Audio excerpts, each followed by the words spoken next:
ಕಡಲೆ ಇರಲಿ, ಹಲಸಂದೆ ಬೀಜ, ಕಪ್ಪು ಕಡಲೆ ಅಥವಾ ಬಿಳಿ ಕಡಲೆ, ಎಲ್ಲವೂ ಸ್ವಾದಿಷ್ಟವಾಗುತ್ತೆ.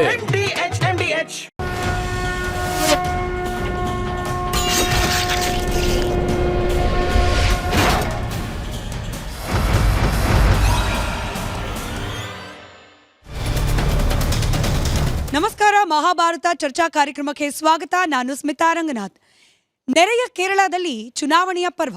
ಆದರೆ ಈ ಬಾರಿ ವಿಶೇಷ ಅನ್ನೋ ರೀತಿಯಲ್ಲಿ ಕೇರಳ ಚುನಾವಣೆ ಕೇರಳದಲ್ಲಿ ಮಾತ್ರ ನಡೀತಾ ಇಲ್ಲ, ಬದಲಾಗಿ ಬೆಂಗಳೂರಿನ ಫಕೀರ್ ಲೇಔಟ್ ಹಾಗೆ ವಸೀಂ ಲೇಔಟ್ನಲ್ಲಿ ನಡೀತಾ ಇದೆ.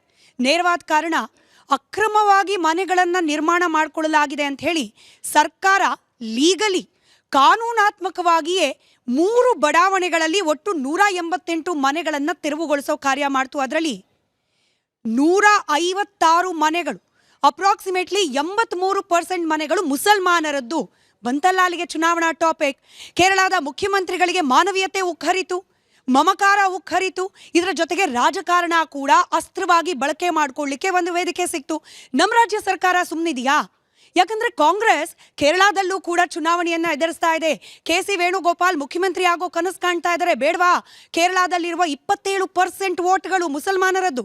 ಹೀಗಾಗಿ ನಮ್ಮ ರಾಜ್ಯದ ಬೆಂಗಳೂರಿನ ವಸೀಂ ಹಾಗೆ ಫಕೀರ್ ಬಡಾವಣೆಯ 83% ಆಫ್ ಮುಸ್ಲಿಮ್ಸ್ ಮನೆಗಳು ಕೇರಳದ 27% ಮುಸ್ಲಿಂ ವೋಟ್ ಬ್ಯಾಂಕ್ ಆಗಿ ಕಾಣ್ತಾ ಇದೆ. ಶುರುವಾಗಿದೆ ರಾಜಕಾರಣ. ಹಾಗಾದ್ರೆ ಲಾಫುಲ್ ಆಕ್ಷನ್ ತಗೊಳ್ಳುವಲ್ಲೂ ಕೂಡ ಚುನಾವಣೆ ಅನ್ನೋ ಕಾರಣಕ್ಕೆ ಕಾಂಪ್ರಮೈಸ್ ಮಾಡೋ ಹಂತಕ್ಕೆ ಬಂದ್ಬಿಟ್ಟಿದೆಯಾ ನಮ್ಮ ರಾಜ್ಯದ ಪರಿಸ್ಥಿತಿ ಅಥವಾ ದುಸ್ಥಿತಿ? ಇದರ ಬಗ್ಗೆ ಇವತ್ತಿನ ಮಹಾಭಾರತ ಚರ್ಚಾ ಕಾರ್ಯಕ್ರಮದಲ್ಲಿ ಹುಟ್ಟಿರುವ ಪ್ರಶ್ನೆಗಳಿಗೆ ಉತ್ತರ ಕಂಡುಕೊಳ್ಳೋ ಪ್ರಯತ್ನವನ್ನ ಮಾಡ್ತಾ ಹೋಗೋಣ. ಕಾರ್ಯಕ್ರಮದಲ್ಲಿ ಬಿಜೆಪಿ ವಕ್ತಾರರಾದ ಮೋಹನ್ ವಿಶ್ವ ಅವರಿದ್ದಾರೆ. ನಮಸ್ಕಾರ, ಕಾರ್ಯಕ್ರಮಕ್ಕೆ ಸ್ವಾಗತ. ಹಾಗೆ ಯಂಗ್ಸ್ಟರ್ ಎಂಪವರ್ಮೆಂಟ್ ಪಾರ್ಟಿಯಿಂದ ಶವಾಸ್ ಅವರಿದ್ದಾರೆ. ನಮಸ್ಕಾರ, ಕಾರ್ಯಕ್ರಮಕ್ಕೆ ಸ್ವಾಗತ. SDPI ಮುಖಂಡರಾದ ಅಜರ್ ಖಾನ್ ಅವರಿದ್ದಾರೆ. ನಮಸ್ಕಾರ, ಕಾರ್ಯಕ್ರಮಕ್ಕೆ ಸ್ವಾಗತ.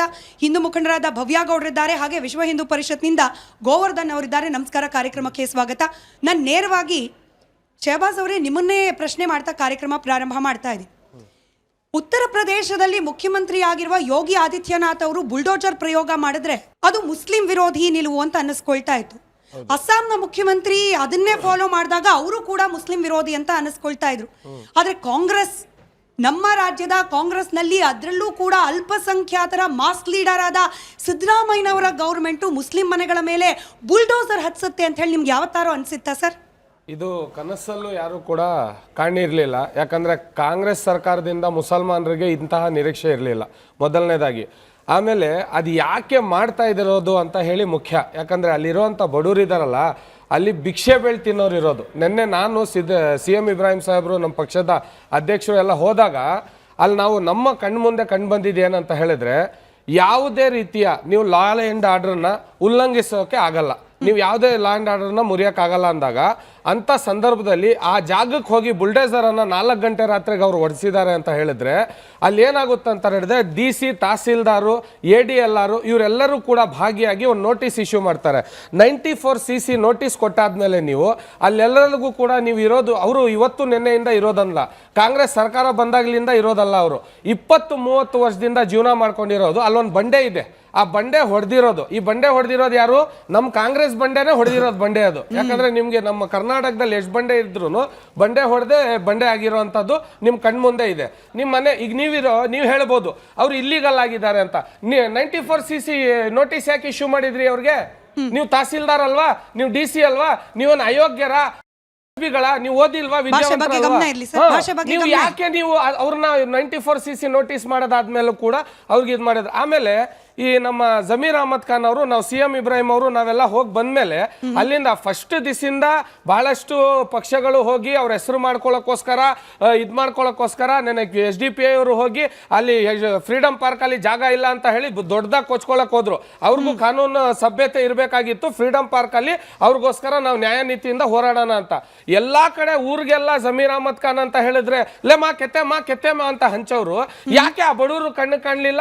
ಯಾಕೆ ಆ 400 ಫ್ಯಾಮಿಲಿ ರಾಜಕಾರಣಿಗಳ ಕಣ್ಕಾಣಿ ಇಲ್ಲ, ಯಾಕೆ ಇನ್ನು 198 ಈಗ ಬಂದಿದೆಯಲ್ಲ, ಅಲ್ಲ ಸರ್, ಈಗ ಬಂದಿದೆಯಲ್ಲ ಮಾನವೀಯತೆ. ಯಾವಾಗ ಕೇರಳದಿಂದ ರಾಜಕಾರಣಿಗಳು ಬಂದ್ರು ಈ ಕೋಗಿಲು ಬಡಾವಣೆ ಕಡೆಗೆ, ಇವಾಗ ಬಂದಿದೆ ಅಲ್ವಾ. SDPI ನ ಮುಖಂಡರಿದ್ದಾರೆ, ನೀವು ಕೂಡ ಹೋಗಿದ್ದಲ್ಲಿ ರಾಜಕಾರಣದ ಬೇಳೆ ಬೇಯಿಸ್ಕೊಳ್ಳೋಕೆ.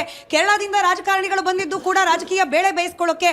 ಈಗ ಲಾಫುಲ್ ಆಕ್ಷನ್ ತಗೊಂಡಿದ್ದೀವಿ ಅಂತಿದ್ದ ಕಾಂಗ್ರೆಸ್ ಪಕ್ಷದವರು, ಇಲ್ಲಿನ ಸರ್ಕಾರದ ಸದಸ್ಯರು ಈಗ ಉಲ್ಟಾ ಹೊಡೆದು ಮಾನವೀಯತೆ ಆಧಾರದ ಮೇಲೆ ಬೇರೆ ಕಡೆ ಜಾಗ ಕೊಡ್ತಿದ್ದೀವಿ. ಇದು ಪ್ಯೂರ್ಲಿ ರಾಜಕಾರಣ. ಇಲ್ಲಿ ಯಾವ ಮನುಷ್ಯರ ಮೇಲೂ ಮಮಕಾರ ಇಲ್ಲ, ಯಾವ ಬಡವರ ಬಗ್ಗೆನೂ ಕಾಳಜಿ ಇಲ್ಲ, ಪ್ಯೂರ್ ರಾಜಕಾರಣ ಅಷ್ಟೇ ಸರ್. ಅದರ ಅವರು ಉತ್ತರ ಕೊಡ್ಲಿ ಮೇಡಮ್. ಈ ಅವಕಾಶ ಕೇರಳ CMಗೆ ಯಾರು ಮಾಡಿಕೊಟ್ಟಿದ್ದು? ಇಲ್ಲಿನ ಬಡವ್ರ ಮನೆ ಡಮಾಲಿಷ್ ಮಾಡುವಾಗ ಆ ಬಡವ್ರಿಗೆ ಏನು ನೀವು ವ್ಯವಸ್ಥೆ ಮಾಡಿದ್ದೀರಾ? ನೋಟಿಸ್ ಕೊಟ್ಟಿದ್ದೀವಿ ಅಂತ ಹೇಳ್ತಾ ಇದ್ದೀರಾ. ಎಲ್ಲಿದೆ ನೋಟಿಸ್? ಯಾರು ಸೈನ್ ಇದೆ? ಏನು ಡೇಟ್ ಇದೆ? ಅದು ತೋರಿಸಿ. ಏನೂ ಇಲ್ಲದೆ ಎಲ್ಲ ಪ್ಲ್ಯಾನಿಂಗ್ ಮಾಡಿ ಸಡನ್ ಆಗಿ ಒಂದಿನ ಮುಂಚೆ KBಯನ್ನು ಕರೆಂಟನ್ನು ಡಿಸ್ಕನೆಕ್ಟ್ ಮಾಡ್ತೀರಾ, ಬೆಳಗ್ಗೆ 4 ಗಂಟೆಗೆ ಬಂದು ಡೆಮಾಲಿಷ್ ಮಾಡ್ತೀರಾ ಅಂದರೆ ನಿಮಗೆ ಮಾನವತೆ ಇಲ್ವಾ? ಅವ್ರು ಯಾಕೆ ಬರಬೇಕಿತ್ತು?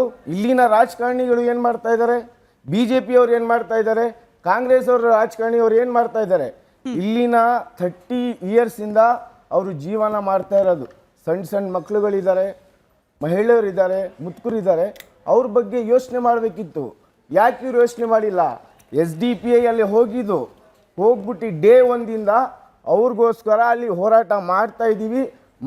ಅವ್ರ ಹಕ್ಕು ಸಿಕ್ಕೋ ತನಕ ನಾವು ಹೋರಾಟ ಮಾಡ್ತೀವಿ. ನೀವು ಮಾಡ್ತಿರೋದು ರಾಜಕಾರಣ ಅಲ್ಲ, ಅವ್ರಿಗೆ ಹಕ್ಕು ಕೊಡ್ಸೋಕ್ಕೋಸ್ಕರ ನಾವು ಅಲ್ಲಿ ಧ್ವನಿಯನ್ನು ಎತ್ತಾ ಇದ್ದೇವೆ. ನಿಮ್ ಪಕ್ಕ ನಿಂತಿರೋರ್ಗೆ ಅನಿಸ್ತಿದೆ ಸರ್. SDPI ಅಲ್ಲಿ ಹೋಗಿದ್ದು ಅಲ್ಲಲ್ಲ, ನೀವಲ್ಲಿ ಹೋಗಿದ್ದು ಫ್ರೀಡಂ ಪಾರ್ಕ್ ಅಲ್ಲಿ ಜಾಗ ಸಾಕಾಗ್ತಿಲ್ಲ ಅಂತ ಹೇಳಿ ರಾಜಕೀಯ ಡ್ರಾಮಾ ಸಾಕ್ತಾ ಇಲ್ಲ. ಇಲ್ಲಿನ ಪೊಲೀಸರು ಫ್ರೀಡಂ ಪಾರ್ಕ್ ನಲ್ಲಿ ಪ್ರೊಟೆಸ್ಟ್ ಮಾಡೋದಕ್ಕೆ ಅವಕಾಶ ಮಾಡಿಕೊಟ್ಟಿಲ್ಲ. ಅವ್ರಿಗೆ ಧ್ವನಿ ಎತ್ತೋಸಕ್ಕೋಸ್ಕರ ನಾವು ಅಲ್ಲಿ ಹೋಗಬೇಕಾಗಿತ್ತು. ಕಾಂಗ್ರೆಸ್ ಸರ್ಕಾರ ಮಾಡಿದ ಕೆಲಸನೇ ನೀವು ಮಾಡಿದ್ದೀರಿ. ಇವರು ಪೊಲಿಟಿಕಲ್ ಬೇಳೆ ಬೇಯಿಸಿಕೊಳ್ಳೋಸ್ಕರ ಯಾವ ಜನ ಇಂಪಾರ್ಟೆಂಟ್? ಮೋಹನ್ ವಿಶ್ವ ಅವರೇ, ದುರಂತ ನೋಡಿ. ಯಾವಾಗ ಈ ವೋಟ್ ಬ್ಯಾಂಕ್ ಪಾಲಿಟಿಕ್ಸ್ ಅನ್ನೋದು ಮುನ್ನೆಲೆಗೆ ಬಂದ್ಬಿಡುತ್ತೋ, ಲಾ ಎನ್ಫೋರ್ಸ್ಮೆಂಟ್ ಕೂಡ ಎಷ್ಟು ಕಾಂಪ್ಲಿಕೇಟೆಡ್ ಆಗಿಬಿಡುತ್ತೆ. ಇಲ್ಲಿಗಲ್ ಸೆಟಲ್ಮೆಂಟು, ಅದನ್ನು ನಾವು ಕಾನೂನಾತ್ಮಕವಾಗಿ ಒತ್ತುವರಿ ತೆರವು ಮಾಡಿದ್ದೀವಿ. ಹಿಂಗಿದ್ದ ಸರ್ಕಾರದ ಸ್ಟೇಟ್ಮೆಂಟು ಯಾವಾಗ ಕೇರಳ ವೋಟ್ ಬ್ಯಾಂಕ್ ಪಾಲಿಟಿಕ್ಸಲ್ಲಿ ಪ್ಲೇ ಮಾಡೋಕ್ಕೆ ಶುರು ಮಾಡುತ್ತೋ, ಇದ್ದಕ್ಕಿದ್ದಂಗೆ ಪಥ ಬದಲಾಗ್ಬಿಡುತ್ತೆ. ಅಂದರೆ ನಮ್ಮ ರಾಜ್ಯದಲ್ಲಿ ಒಂದು ಕಾನೂನಾತ್ಮಕ ಕ್ರಮ ಕೈಗೊಳ್ಳಬೇಕು ಅಂದರೂ ಕೂಡ ಅಲ್ಲಿ ತಪ್ಪು ಮಾಡ್ತಿರೋದು ಮುಸಲ್ಮಾನರ, ತಪ್ಪು ಮಾಡ್ತಿರೋದು ಹಿಂದೂಗಳ. ಇದೆಷ್ಟು ಮುಖ್ಯ ಆಗಿಬಿಡುತ್ತೆ ಮೋಹನ್ ವಿಶ್ವ ಅವರೇ? ಸ್ಮಿತಾ, ಈ ಕಾಂಗ್ರೆಸ್ ಪಕ್ಷದ ಒಂದು ಹೈಕಮಾಂಡ್ಗೆ ಬಕೆಟ್ ಹಿಡಿಯೋದು ಅಥವಾ ಸೋನಿಯಾ ಗಾಂಧಿ, ರಾಹುಲ್ ಗಾಂಧಿ ಆಗ್ಬೋದು, ಪ್ರಿಯಾಂಕಾ ಗಾಂಧಿ ಅವರ ಆದೇಶದ ಮೇರೆಗೆ ಆಡಳಿತ ನಡೆಸೋದು ಹೊಸದಲ್ಲ. 2024 MP ಎಲೆಕ್ಷನ್ ಟೈಮಲ್ಲಿ ನಿಮಗೆಲ್ಲ ನೆನಪಿದ್ರೆ ಬಂಡೀಪುರದಲ್ಲಿದ್ದಂಥ ನೈಟ್ ಬ್ಯಾನ್ನ ಲಿಫ್ಟ್ ಮಾಡ್ತೀವಿ ಅಂತ ಹೇಳಿದಾಗ ಇದೇ DK ಶಿವಕುಮಾರ್ ಮಾಡ್ತೀವಿ ಅಂತ ಹೇಳಿದ್ರು. ಯಾಕೆ ಹೇಳಿ? ಪ್ರಿಯಾಂಕಾ ಗಾಂಧಿ ಚುನಾವಣೆ ಗೆಲ್ಲಬೇಕಾಗಿತ್ತು ವಯನಾಡ್ನಲ್ಲಿ. ನೆಕ್ಸ್ಟು ಅದೇ ವಯನಾಡ್ನಲ್ಲಿ ಪ್ರವಾಹ ಬಂದು ಸುಮಾರು ಮನೆಗಳು ಕೊಚ್ಕೊಂಡು ಹೋದಾಗ ಕನ್ನಡಿಗರ ತೆರಿಗೆ ಹಣ 10 ಕೋಟಿ ರೂಪಾಯಿನ 100 ಫ್ಯಾಮಿಲಿ ಕೊಡ್ತಾರೆ. ಯಾರಪ್ಪನ ಮನೆ ದುಡ್ಡು? ಕನ್ನಡಿಗರದಲ್ವಾ ಅದು? ಅವಾಗ ಇವ್ರಿಗೇನು ಗೊತ್ತಾಗ್ಲಿಲ್ಲ. ಏನು ಕೊಟ್ಟರು ಅಂತ ಹೇಳಿದ್ರೆ ಪ್ರಿಯಾಂಕಾ ಗಾಂಧಿನ ಮೆಚ್ಚಿಸ್ಬೇಕಿತ್ತು, ರಾಹುಲ್ ಗಾಂಧಿನ ಮೆಚ್ಚಿಸ್ಬೇಕಿತ್ತು, KC ವೇಣುಗೋಪಾಲ್ ಮೆಚ್ಚಿಸ್ಬೇಕಿತ್ತು. ಬಿಕಾಸ್ ಅವರೇ ತಾನೇ ಇನ್ಚಾರ್ಜ್ ಕರ್ನಾಟಕಕ್ಕೆ, ಅವರೇ ತಾನೇ ATM ದುಡ್ಡು ತಗೊಂಡೋಗೋದು ಇಲ್ಲಿಂದ. ಆಯ್ತಾ? ಇದರ ಒಂದು ಕಂಟಿನ್ಯೂಡ್ ವರ್ಷನ್ ಇವಾಗ ಇವ್ರು ಮಾಡ್ಕೊಂಡ್ ಬಂದಿರೋದು. ತಿರ್ಗಾ ಇನ್ನೊಂದು ಹೇಳಬೇಕು ಅಂತ ಹೇಳಿದ್ರೆ, ನಿಮಗೆ ಕೇರಳದಲ್ಲಿ ಆನೆ ತುಳಿತಕ್ಕೆ ಸತ್ತಂತ ವ್ಯಕ್ತಿಗೆ ಅಜ್ನೀಶ್ ಅಂತ ಹೇಳ್ಬಿಟ್ಟು ಆ ವ್ಯಕ್ತಿ, ಆ ಅಪ್ಪನಿಗೆ 15 ಲಕ್ಷ ಪರಿಹಾರ ಇಲ್ಲಿ ಕೊಡ್ತಾರೆ. ವೆರಸ್ ಇಲ್ಲಿ ಆನೆ ತುಳಿತ ಆಗ್ತಾ ಇದೆ. ಸರಗೂರು, ಚಾಮರಾಜನಗರ ಭಾಗದಲ್ಲಿ ಹುಲಿ ದಾಳಿಯಿಂದ ಎಷ್ಟು ಜನ ಸಾಯ್ತಾ ಇದ್ದಾರೆ, ಅದ್ರ ಬಗ್ಗೆ ಕ್ರಮ ಏನು ಅಂತ ಕೇಳಿದ್ರೆ ಈಶ್ವರ್ ಖಂಡ್ರೆ ಅವ್ರ ಬಾಯಲ್ಲಿ, ಸಿದ್ದರಾಮಯ್ಯ ಅವ್ರ ಬಾಯಲ್ಲಿ ಏನು ಉತ್ತರನೇ ಇಲ್ಲ. ಈ ರೀತಿಯಾಗಿ ಪ್ರಿಯಾಂಕಾ ವಾದ್ರಾನ ಮೆಚ್ಚಿಸ್ಬೇಕು, ರಾಹುಲ್ ಗಾಂಧಿನ ಮೆಚ್ಚಿಸ್ಬೇಕು, ಸೋನಿಯಾ ಗಾಂಧಿನ ಮೆಚ್ಚಿಸ್ಬೇಕು, KC ವೇಣುಗೋಪಾಲ್ನ ಮೆಚ್ಚಿಸ್ಬೇಕು ಅನ್ನೋ ಒಂದು ಮನಸ್ಥಿತಿನಲ್ಲಿ ಈ ಕಾಂಗ್ರೆಸ್ ಸರ್ಕಾರ ಅಧಿಕಾರಕ್ಕೆ ಬಂದಾಗಿಂದ ಎಚ್ಚೆತ್ಕೊಳ್ಳೋ ಪ್ರಕ್ರಿಯೆನೂ ಲೇಟ್ ಆಯ್ತಾ ಅಂತ ಹೇಳಿ. ಪಿಣರಾಯಿ ವಿಜಯನ್ ಅವರು ಟ್ವೀಟ್ ಮಾಡೋವರೆಗೂ KC ವೇಣುಗೋಪಾಲ್ ಅವ್ರಿಗೂ ಗೊತ್ತಾಗಿಲ್ಲ. KC ವೇಣುಗೋಪಾಲ್ ಅವರು ಸೀರಿಯಸ್ ಕನ್ಸರ್ನ್ ಅಂತ ಹೇಳಿ ವ್ಯಕ್ತಪಡಿಸುವವರೆಗೂ ನಮ್ಮ ರಾಜ್ಯದ ರಾಜಕಾರಣಿಗಳು ನೇರವಾಗಿ ಕಾಂಗ್ರೆಸ್ನವ್ರಿಗೂ ಗೊತ್ತಾಗಿಲ್ಲ. Issue Muslim vote bank politics ಆಗಿ ಕೇರಳದಲ್ಲಿ ಪರಿಣಾಮ ಬೀರುತ್ತೆ ಅಂತ ನೀವು ಹೇಳ್ತಾ ಇದ್ರಿ. ಮೆಚ್ಚಿಸೋದು, ಎಚ್ಚೆತ್ಕೊಳ್ಳೋದು ಅದು ಕೂಡ ಲೇಟ್ ಆಯ್ತು. ಅಲ್ಲ, ಒನ್ ಲೈನ್ ಹೇಳ್ಬಿಡ್ತೀನಿ. ನಾನು ಹೇಳಿದಂತ ಸೀರೀಸ್ ಆಫ್ ಇನ್ಸಿಡೆಂಟ್ಸ್ ನೀವು ತಗೊಂಡ್ರೆ ನಿಮಗೆ ಒಂದು ಲೈನ್ ಅಲ್ಲಿ ಹೇಳಬೇಕು ಅಂತ ಹೇಳಿದ್ರೆ, CM ಸಿದ್ದರಾಮಯ್ಯ ತಮ್ಮ ಅಧಿಕಾರವನ್ನ ಕೇರಳದ KC ವೇಣುಗೋಪಾಲ್ಗೆ GPA ಮಾಡಿಕೊಟ್ಬಿಟ್ಟಿದ್ದಾರೆ. 2.5 ವರ್ಷದಿಂದ ಅದೇ ನಡೀತಾ ಇರೋದು.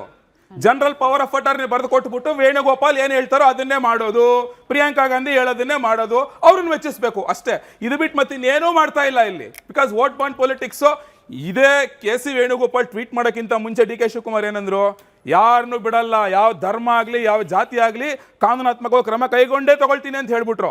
ಕೆ ಸಿ ವೇಣುಗೋಪಾಲ್ ಟ್ವೀಟ್ ಮಾಡಿದ ತಕ್ಷಣ ಸೀನೆ ಉಲ್ಟಾ. ಬಿಕಾಸ್ ಕೆ ಸಿ ವೇಣುಗೋಪಾಲ್ ಅಂತಾರೆ ಸೂಪರ್ CM ಕರ್ನಾಟಕಕ್ಕೆ. ನಿಮಗೆ ನೆನಪಿದ್ರೆ ಅಧಿಕಾರಕ್ಕೆ ಬಂದಂತ 3-4 ತಿಂಗಳಲ್ಲಿ ಅವರು BBMP ಅಫಿಷಿಯಲ್ಸ್ ಜೊತೆ ಕೂತ್ಕೊಂಡು ಮೀಟಿಂಗ್ ಮಾಡಿದ್ರು. ಏನಕ್ಕೆ ಮೀಟಿಂಗ್ ಮಾಡಿದ್ರು ಅವತ್ತು? ಸೊ ಕರ್ನಾಟಕದ ಆಡಳಿತದಲ್ಲಿ ಫ್ರಮ್ ದ ಡೇ 1 ಮೂಗು ತೂರಿಸ್ತಾ ಇರೋದು ಕೇರಳದ ಪೊಲಿಟಿಷಿಯನ್ ಕೆ ಸಿ ವೇಣುಗೋಪಾಲ್. ಇವರು ಅವನನ್ನ ಮೆಚ್ಚೋದಿಕ್ಕೆ, ತಿರ್ಗಾ ಆಮೇಲೆ ಪ್ರಿಯಾಂಕಾ ವಾದ್ರಾನ, ರಾಹುಲ್ ಗಾಂಧಿನ ಮೆಚ್ಚೋದಿಕ್ಕೆ ಏನ್ ಬೇಕಾದ್ರೂ ಮಾಡೋದಕ್ಕೆ ತಯಾರಿದ್ದಾರೆ. ಬಿಕಾಸ್ ಸಿದ್ದರಾಮಯ್ಯಗೆ ಕುರ್ಚಿ ಉಳಿಸ್ಕೋಬೇಕು, DK ಶಿವಕುಮಾರ್ಗೆ ಕುರ್ಚಿ ಗಳಿಸ್ಕೋಬೇಕು. ಇದೇ ಒನ್ ಲೈನರ್. ಸರಿ ಭವ್ಯ ಅವರೇ, ಈ ಮಾನವೀಯತೆಯ ದೃಷ್ಟಿಯಲ್ಲಿ ಅವರು ಅಕ್ರಮವಾಗಲ್ಲಿದ್ರೂ ಕೂಡ ನಾವು ಮಾನವೀಯತೆ ದೃಷ್ಟಿಯಲ್ಲಿ ಬೇರೆ ಕಡೆ ಅವ್ರಿಗೆ ಪರ್ಯಾಯವಾಗಿ ಮನೆ ಕಟ್ಕೊಡ್ತೀವಿ ಅನ್ನೋ ನಿರ್ಧಾರಕ್ಕೆ ಸರ್ಕಾರ ಬರೋ ಹಂತದಲ್ಲಿದೆ. ಇದೇ ಮಾನವೀಯತೆ ಹೀಗೆ ಒಂದೇ ವರ್ಷ ಆಯಿತು ಅಷ್ಟೇ. ಈ KG ಹಳ್ಳಿಯಲ್ಲಿ ತಮಿಳುನಾಡಿನಿಂದ ಬಂದ ವಲಸಿಗರು 100 ಜನ ಇವತ್ತು ರೈಲ್ವೆ ಟ್ರ್ಯಾಕ್ನಲ್ಲಿ ಮಲ್ಕೊಳ್ತಿದ್ದಾರೆ. ಹಿಂದೂಗಳಪ್ಪ ಅವರು, ಇವ್ರ ಬಗ್ಗೆ ಮಾನವೀಯತೆ ಬರಲಿಲ್ಲ. ಜಯನಗರದಲ್ಲಿ ಬೀದಿ ಬದಿ ವ್ಯಾಪಾರಿಗಳು ಕಾಲಿಗೆ ಬಿದ್ದು ಬೇಡ್ಕೊಳ್ತಾ ಇದ್ರು ಕೂಡ ಗೂಡಂಗಡಿಗಳನ್ನ ಬುಲ್ಡೋಜರ್ ಹತ್ತಿಸ್ತಿರ್ಬೇಕಾದ್ರೆ ಮಾನವೀಯತೆ ಬರಲಿಲ್ಲ. ನಮ್ಮ ರಾಜ್ಯದಲ್ಲಿ, ನಮ್ಮ ಬೆಂಗಳೂರಿನಲ್ಲೇ ಹೀಗೆ ಹಿಂದೂಗಳ ಪರವಾಗಿ ಮಿಡಿಯದ ಮಾನವೀಯತೆ ಕೇವಲ ಮುಸಲ್ಮಾನರು ಅನ್ನೋ ಕಾರಣಕ್ಕೆ ಯಥೇಚ್ಛವಾಗಿ ಮಿಡಿತಾ ಇದೆಯಾ ಇದು? ಖಂಡಿತವಾಗಿಯೂ ನೀವು ಸರಿಯಾಗಿ ಹೇಳಿದ್ದೀರಾ. ಅಂದರೆ ಹಿಂದೂಗಳನ್ನು ಇವತ್ತು ಒಂದೆರಡು ಫ್ಯಾಮಿಲಿ ಅಲ್ಲ, ಕಳೆದ ಏನು ಕಾಂಗ್ರೆಸ್ ಕರ್ನಾಟಕದಲ್ಲಿ ಆಡಳಿತ ನಡೆಸ್ತಾ ಇದೆಯಲ್ಲ, ಇಡೀ ಹಳ್ಳಿಗಳಲ್ಲಿ ಒಂದು ಹಿಂದೂ ಬಡ ಕುಟುಂಬ ಹೋಗಿ ಸರ್ಕಾರಿ ಜಾಗದಲ್ಲಿ ಮನೆ ಕಟ್ಟಂಗಿಲ್ಲ, ಅದನ್ನು ತೆರವು ಮಾಡ್ತಾರೆ. ಇವತ್ತು ಏನೋ DCM ಹೇಳಿ ತೆರವು ಮಾಡಿದ್ರು, ಆದರೆ ದುರ್ದೈವ ಅಂದರೆ ಅವರೆಲ್ಲರಿಗೂ ಪರಿಹಾರ ಕೊಡ್ತಾರೆ. ಹಾಗಾದರೆ ಕೊಡಲಿ ಸರ್ಕಾರ. ಅವ್ರ ಜೊತೆಗೆ ಮಾನವೀಯತೆ, ನಿಜವಾಗ್ಲೂ ಅವರಿಗೆ ಕರುಣೆ ಇದ್ದರೆ ಲಕ್ಷಾಂತರ ಕೋಟ್ಯಾಂತರ ಹಿಂದೂಗಳು ಇವತ್ತು ನಿರಾಶ್ರಿತರು ಇಡೀ ಕರ್ನಾಟಕ ರಾಜ್ಯದಲ್ಲಿ, ಉತ್ತರ ಕರ್ನಾಟಕದಲ್ಲಿ ಕಳೆದ 2 ವರ್ಷದ ಹಿಂದೆ ಗೋವಾದಲ್ಲಿ 500ಕ್ಕಿಂತಲೂ ಹಿಂದೂ ಬಡ ಕುಟುಂಬದವರನ್ನ ಹೊರಗೆ ಹಾಕಿದ್ರು. ಅವಾಗೆಲ್ಲ ಹೋಗಿದ್ರು? ಅವರಿಗೆಲ್ಲರಿಗೂ ಈಗ ಜಾಗ ಕೊಡ್ಲಿ. ಏನು ಕೇರಳದ ಒಂದು ಓಲೈಕೆ ರಾಜಕಾರಣ ಯಾವ ತರ ಇದೆ ಅಂದ್ರೆ, ಕೇರಳದಲ್ಲಿ ಈಗ ಎಲೆಕ್ಷನ್ ನಡೀತಾ ಇದೆ. ನೆಕ್ಸ್ಟ್ ಅಲ್ಲಿ 2 ಪಕ್ಷಗಳ ನಡುವೆ ಹತಾಹತಿ ನಡೀತಾ ಇದೆ. ಅದರಲ್ಲಿ ಕಾಂಗ್ರೆಸ್ ಬರಬೇಕು. ಅಲ್ಲಿ ಪ್ರಾಬಲ್ಯ ಯಾರ್ದಿದೆ? ಮುಸ್ಲಿಮರ ಪ್ರಾಬಲ್ಯ ಹೆಚ್ಚಿದೆ. ಆ ಓಲೈಕೆಗೋಸ್ಕರ ಅವರು ಬಂದು ಇಲ್ಲಿ ಭೇಟಿ ಇದ್ದಾರೆ ಅಂತ ಹೇಳಿದ್ರೆ, ಅವ್ರ ಪಕ್ಕದಲ್ಲಿ ಕೇರಳದವ್ರು ಯಾವ ತರ ಇದ್ದಾರೆ ಅಂದ್ರೆ, ಅವರ ಪಕ್ಕ ರಾಜ್ಯದಲ್ಲಿ ಚೆನ್ನೈ ಇದೆ. ಚೆನ್ನೈಯಲ್ಲಿ ಇವತ್ತು ಎಷ್ಟೋ ದೇವಸ್ಥಾನವನ್ನು ಧ್ವಂಸ ಮಾಡಿದ್ದಾರೆ, ಹಿಂದೂಗಳನ್ನು ಹಾಡು ಹಾಗಲೇ ಅತ್ಯಾಚಾರ ಮಾಡ್ತಾ ಇದ್ದಾರೆ. ಅವರ ಬಗ್ಗೆ ಅವ್ರಿಗೆ ಕನಿಕರ ಇಲ್ಲ. ಗೋವಾದ ರಾಜ್ಯದ ಬಗ್ಗೆ ಕನಿಕರ ಇಲ್ಲ. ಬೆಂಗಳೂರಿನಲ್ಲಿ ಯಾವುದೋ ಒಂದು ಕಾಲೋನಿ, ಆ ಕಾಲೋನಿ ಇವತ್ತು ಕೋಗಿಲೆ ಕ್ರಾಸ್ ಅಂತ ಅದ್ರ ಹೆಸರು, ಅಲ್ಲಿ ಕಸ ಹಾಕೋದು, ಅಲ್ಲಿ ಇವತ್ತು ಅನಧಿಕೃತ ಕಟ್ಟಿದ್ದಾರೆ. ಸರ್ಕಾರ ಸರ್ಕಾರಿ ಜಾಗವನ್ನು ವಾಪಸ್ ತಗೊಳ್ಳೋ ನಿರ್ಣಯ ಮಾಡಿದೆ. ಪ್ರಾರಂಭದಲ್ಲಿ ಅವ್ರ ನಿರ್ಣಯ ಸರಿನೇ ಇತ್ತು, ಸ್ವಾಗತಾರ್ಹ, ನಾವೆಲ್ಲರೂ ಸ್ವಾಗತಾರ್ಹ ಮಾಡ್ಬೇಕು. ಯಾಕಂದ್ರೆ ಎಲ್ಲ ಕಡೆ ಓಡಿಸಿದ್ದಾರೆ. ಇವತ್ತು ಎಷ್ಟೋ ನಮ್ಮ ತಮಿಳಿಗರು ಕರ್ನಾಟಕದಲ್ಲಿ ಇವ್ರು 30 ವರ್ಷ ಅಂತ ಹೇಳಿದ್ರು. ಈಗ ಆಧಾರ್ ಕಾರ್ಡ್, ರೇಷನ್ ಕಾರ್ಡ್ 100 ರೂಪಾಯಿ ಕೊಟ್ರೆ ಸಿಗತ್ತೆ. ಎಷ್ಟೋ ವರ್ಷದಿಂದ ಇವತ್ತು ತಮಿಳು, ಹಿಂದಿ ಹಿಂದೂ ನಮ್ಮ ತಮಿಳಿಯನ್ ಫ್ಯಾಮಿಲಿ ಅವರು ಇದ್ದಾರೆ. ಇವತ್ತು ಅವ್ರು ಬೀದಿಯಲ್ಲಿದ್ದಾರೆ, ಅವ್ರಿಗೆ ಮನೆ ಇಲ್ಲ. ಅಂದ್ರೆ ಓಲೈಕೆ ರಾಜಕಾರಣ ಯಾವುದ ಒಂದು ಸಮುದಾಯಕ್ಕೆ ಯಾವ ರೀತಿ ಓಲೈಕೆ ಮಾಡ್ತಾ ಇದೆ ಅಂತ ಹೇಳಿದ್ರೆ, ಏನಾದ್ರೂ ಅವರಿಗೆ ಪುನರ್ವಸತಿ ಕೊಟ್ರೆ ನಾವು ಲಕ್ಷಾಂತರ ಹಿಂದೂ ಫ್ಯಾಮಿಲಿ ಇವತ್ತು ರಾಜ್ಯ ಸರ್ಕಾರದ ಮುಂದೆ ಬಂದು ನಿಲ್ಬೇಕು ಅನ್ನೋದು ನಾನು ನಮ್ಮ ಜಯನಗರದಲ್ಲಿರೋ ಹಿಂದೂಗಳು. ಸರಿಯೇ ಗೋವರ್ಧನ್ ಅವರೇ, ನಮ್ಮ ಜಯನಗರದಲ್ಲಿದ್ದ ಹಿಂದೂ ಬೀದಿ ಬೇಡಪ್ಪ, ಹಿಂದೂ ಬಿಟ್ಬಿಡಿ, ಬೀದಿ ಬದಿ ವ್ಯಾಪಾರಿಗಳು ಅಂತಲೇ ಕನ್ಸಿಡರ್ ಮಾಡೋಣ. ಅವ್ರು ಕಾಣಲ್ಲ. ಕಾಸರಗೋಡದಲ್ಲಿ ಕನ್ನಡಿಗರು ಏನು ಅನುಭವಿಸ್ತಿದ್ದಾರೆ ಅದು ಕಣ್ಣಿಗೆ ಕಾಣೋದಿಲ್ಲ. ಬೆಳಗಾವಿಯಲ್ಲಿ ಏನಾಗ್ತಿದೆ ಅದು ಕಣ್ಣಿಗೆ ಕಾಣೋದಿಲ್ಲ. ಈ ಮಾನವೀಯತೆ ಅನ್ನೋದು ಕೇವಲ ಮುಸಲ್ಮಾನರು ಅನ್ನೋ ಕಾರಣಕ್ಕೆ ಮಿಡಿತಾ ಇರುವ ಕಾಂಗ್ರೆಸ್ನವರಿಗೆ ಇನ್ನು ಬಾಂಗ್ಲಾದೇಶದಲ್ಲಿ ಹಿಂದೂಗಳ ಬಗ್ಗೆ ಮಾನವೀಯತೆ ಬರುತ್ತೆ ಅಂತ ಹೇಳಿ ನಾವು ಎಕ್ಸ್ಪೆಕ್ಟ್ ಮಾಡ್ಲಿಕ್ಕಾಗತ್ತಾ? ಕಾಂಗ್ರೆಸ್ ಅವ್ರನ್ನ ಪರಿಸ್ಥಿತಿ ಹೇಗಾಗಿದೆ ಅಂತ ಹೇಳಿದ್ರೆ, ನಮ್ಮ ಹಳ್ಳಿಗಳಲ್ಲಿ ಒಂದು ಮಾತು ಹೇಳ್ತಾರೆ, ಗೆದ್ದಾಗ ನಾನು ಆಡೋಕ್ಕೆ ಬಂದಿದ್ದೆ ಅಂತ ಹೇಳೋದು, ಸೋತಾಗ ಇಲ್ಲಪ್ಪ ನಾನು ಬರೀ ನೋಡೋದಕ್ಕೆ ಬಂದಿದ್ದೆ, ನಾನು ಈ ಆಟದಲ್ಲಿಲ್ಲ ಅಂತ ಹೇಳ್ತಕ್ಕಂಥದ್ದು. ಇವತ್ತು ಅದೇ ರೀತಿಯಾದಂಥ ನಡವಳಿಕೆಯನ್ನು ಈ ಏನು ಫಕೀರ್ ಕಾಲೋನಿ, ವಾಸಿಂ ಕಾಲೋನಿ ತೆರವುಗೊಳಿಸಿರ್ತಕ್ಕಂಥ ಪ್ರಕರಣದಲ್ಲಿ ಕರ್ನಾಟಕದ ಕಾಂಗ್ರೆಸ್ ಸರ್ಕಾರ ತೋರಿಸ್ತಾ ಇರ್ತಕ್ಕಂಥದ್ದು. ಮೊದಲನೇದಾಗಿ ಏನು ಫಕೀರ್ ಕಾಲೋನಿ ಅಂತ ಹೇಳ್ತಕ್ಕಂಥದ್ದು ಸುಮಾರು 10-12 ವರ್ಷಗಳ ಹಿಂದೆ ಏನು ಶ್ರೀನಿವಾಸ್ಪುರ ಸರ್ವೆ ನಂಬರ್ 22 ಹಿಂದೂ ರುದ್ರಭೂಮಿಗೆ ಸೇರಿರ್ತದೆ, ಅದನ್ನು ಒತ್ತುವರಿ ಮಾಡಿ, ಹಾಗೆ ಸರ್ವೆ ನಂಬರ್ 99 ಮತ್ತು 107 ಏನು ಸರ್ಕಾರಿ ಗೋಮಾಳ ಅಂತಿರುತ್ತೆ, ಅವೆರಡನ್ನೂ ಸಹ ಒತ್ತುವರಿ ಮಾಡಿ ಹಲವಾರು ಜನ ಏನು ಹೈದರಾಬಾದ್ನಿಂದ ಒಂದು 15-20 ಫಕೀರ ಕುಟುಂಬಗಳು ಬಂದು ಅಲ್ಲಿ ವಾಸ ಮಾಡ್ತಾರೆ. ಆ ಫಕೀರ ಕುಟುಂಬಗಳು ಕೇವಲ 15 ಮನೆಗಳನ್ನು ಕಟ್ಕೊಂಡಿರ್ತಕ್ಕಂಥದ್ದು. ಆ ಸಂದರ್ಭದಲ್ಲೇ ಅಲ್ಲಿಯ ಸ್ಥಳೀಯ ಜನರು ಒಂದಷ್ಟು ಕಂದಾಯ ಇಲಾಖೆಗಳಿಗೆ ಅರ್ಜಿಗಳನ್ನು ಬರೀತಾರೆ, ಅದರ ವಿರುದ್ಧವಾಗಿ ಹೋರಾಟವನ್ನು ಮಾಡ್ತಾರೆ. ಏನು ನಮ್ಮ ಹಿಂದೂ ರುದ್ರಭೂಮಿಗಳನ್ನು ಒತ್ತುವರಿ ಮಾಡ್ಕೊಂಡಿದ್ದಾರೆ, ಸರ್ಕಾರಿ ಗೋಮಾಳವನ್ನು ಒತ್ತುವರಿ ಮಾಡ್ಕೊಂಡಿದ್ದಾರೆ ಅಂತ ಹೇಳ್ಬಿಟ್ಟು ನಿರಂತರವಾಗಿ ಹೋರಾಟವನ್ನು ಮಾಡ್ತಾರೆ. ಅದಕ್ಕೆ ಪೂರಕವಾಗಿ ಏನು 2018ರಲ್ಲಿ ಕರ್ನಾಟಕ ಸರ್ಕಾರದ ಕಂದಾಯ ಇಲಾಖೆಯಿಂದ ಅದೇ ಸ್ಥಳದಲ್ಲಿ ಒಂದು ಬೋರ್ಡನ್ನು ಸಹ ಹಾಕ್ತಾರೆ. ನಾವೆಲ್ಲರೂ ಸಹ ಗಮನಿಸ್ಬೋದು. ಬೇಕಂದರೆ ಆ ಜಾಗ ಬಂದು ಸರ್ವೆ ನಂಬರ್ 99 ಮತ್ತು 107 ಸರ್ಕಾರಕ್ಕೆ ಸೇರಿರ್ತಕ್ಕಂಥದ್ದು ಅಂತೇಳಿ ಸುಮಾರು 16 ಮನೆಗಳನ್ನು ಜಿಲ್ಲಾಧಿಕಾರಿಗಳ ಸಮ್ಮುಖದಲ್ಲೇ ತೆರವುಗೊಳಿಸ್ತಕ್ಕಂಥ ಕೆಲಸವನ್ನು ಮಾಡ್ತಾರೆ. ಕೇವಲ ಇಷ್ಟೇ ಅಲ್ಲದೆ ಮೊನ್ನೆ ಸುಮಾರು ಒಂದು ತಿಂಗಳು ಅಥವಾ 2 ತಿಂಗಳಾಗಿರ್ಬೋದು, ಸುಮಾರು 30 ಮನೆಗಳನ್ನು ತೆರವುಗೊಳಿಸ್ತಾರೆ. ಆದರೆ ಅವತ್ತು ಯಾರಿಗೂ ಸಹ ಒಂದು ಚೂರು ಹೃದಯಗಳು ಮಿಡಿಲಿಲ್ಲ. ಅಲ್ಲಿದ್ದಂಥ ಹಿಂದೂಗಳ ಮನೆಗಳು ತೆರವಾದಂಥ ಸಂದರ್ಭದಲ್ಲಿ ಇವ್ರು ಯಾರಿಗೂ ಸಹ ಮಾನವೀಯತೆ ಕಾಣಲೇ ಇಲ್ಲ. ಆದರೆ ಯಾವಾಗ ಇಲ್ಲಿರ್ತಕ್ಕಂಥ ಬಹುಪಾಲು ಮುಸಲ್ಮಾನರ ಮನೆಗಳು ಅಂತೇಳಿ ಗಮನಕ್ಕೆ ಬಂತು, ಆಗ ಏನು ಗಲ್ಲಿಯಿಂದ ಹಿಡಿದು ಡೆಲ್ಲಿಯವರೆಗೂ ಇರ್ತಕ್ಕಂತಹ ಎಲ್ಲ ರಾಜಕಾರಣಿಗಳು, ಏನು ಸೋಕಾಲ್ಡ್ ನಾವು ಜಾತ್ಯತೀತವಾದಿಗಳು ಅಂತ ಕರೆಸ್ಕೊಳ್ತಾರೆ, ನಾವು ಪ್ರಗತಿಪರರು ಅಂತ ಕರೆಸ್ಕೊಳ್ತಾರೆ, ಇವರೆಲ್ಲರೂ ಸಹ ಇವತ್ತು ಬೀದಿಗಿಳ್ತಕ್ಕಂಥ ಕೆಲಸವನ್ನ ಮಾಡಿರ್ತಕ್ಕಂಥದ್ದು. ಶಹಬಾಜ್ ಅವರೇ, ಕಣ್ಣಿಗೆ ರಾಚೋ ರೀತಿಯಲ್ಲಿ ಕಾಣ್ತಾ ಇದೆ. ಎಡಪಕ್ಷಗಳಿಗಾಗ್ಲಿ ಕಾಂಗ್ರೆಸ್ ಪಕ್ಷಕ್ಕಾಗ್ಲಿ ಮುಸಲ್ಮಾನರ ಮೇಲಿರೋದು ಮಮಕಾರ ಅಲ್ಲ. ದೇ ಜಸ್ಟ್ ಸಿ ಮುಸಲ್ಮಾನ್ಸ್ ಆಸ್ ದೇರ್ ವೋಟ್ ಬ್ಯಾಂಕ್. 27% ಕೇರಳದಲ್ಲಿರುವ ಮುಸ್ಲಿಂ ವೋಟರ್ ಸಲುವಾಗಿ ಈಗ ಬಂದಿರೋದು ಮಮಕಾರ. ಈಗ ತೋರಿಸ್ತಾ ಇರೋದು ಈ ಮಾನವೀಯತೆಯ ನುಡಿಗಳು. They are using Muslim community. ಹಿಂಗೆ ಹೇಳಬಾರ್ದ? ಇದನ್ನ ನಾಳೆ ದಿನ ಹೇಟ್ ಸ್ಪೀಚ್ ಅಂತ ಹೇಳಿ ನನ್ನ ಮೇಲೆ ಕೇಸ್ ಹಾಕಿದ್ರು ಪರವಾಗಿಲ್ಲ. ಹೇಳ್ತಿರೋದು ನಾನು ಒಬ್ಬಳೇ ಅಲ್ಲ ಸರ್, ಇಬ್ರಾಹಿಂ ಅವರು ಇದನ್ನೇ ಮಾತನ್ನು ಹೇಳಿದ್ರು.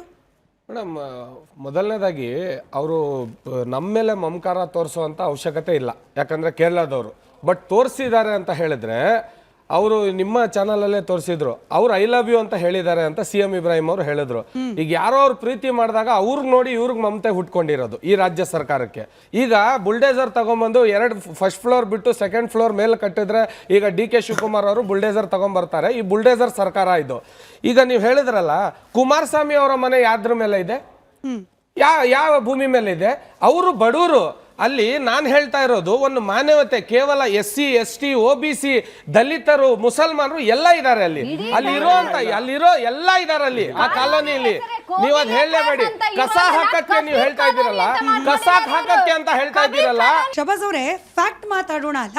ಬೇರೆ ಸಮುದಾಯದವ್ರ ಮನೆ ಇಲ್ವೇ ಇಲ್ಲ ಅಂತ ನಾನು ಹೇಳ್ತಾ ಇಲ್ಲ. 188ರಲ್ಲಿ 156 ಮನೆಗಳು ಮುಸಲ್ಮಾನರದ್ದು ಅನ್ನೋ ಕಾರಣಕ್ಕೇನೆ ಕೇರಳದಿಂದ ರಾಜ್ಯಸಭಾ ಸದಸ್ಯರು ಓಡ್ ಬಂದಿರೋದ್ರಿ. ಕೇರಳ CM ಟ್ವೀಟ್ ಮಾಡಿರೋದು. ಕೇರಳದ MLA ಓಡ್ ಬಂದಿರೋದು. ಯಾರು ಇವರೆಲ್ಲ? ಯಾರು? ಅವ್ರ ಹೆಸರು ಓದ್ಬಿಡ್ತೀನಿ. ಈ ರಹೀಮ್ಗೂ ಕರ್ನಾಟಕಕ್ಕೂ ಏನ್ ಸಂಬಂಧ? ಜಲೀಲ್ಗೂ ಕರ್ನಾಟಕಕ್ಕೂ ಏನ್ ಸಂಬಂಧ? ಸಂಬಂಧ ಒಂದೇ, ಮುಸ್ಲಿಂ ವೋಟ್ ಬ್ಯಾಂಕ್. ಒಪ್ಕೊಳ್ಬೇಕು ನೀವು ಅದನ್ನ.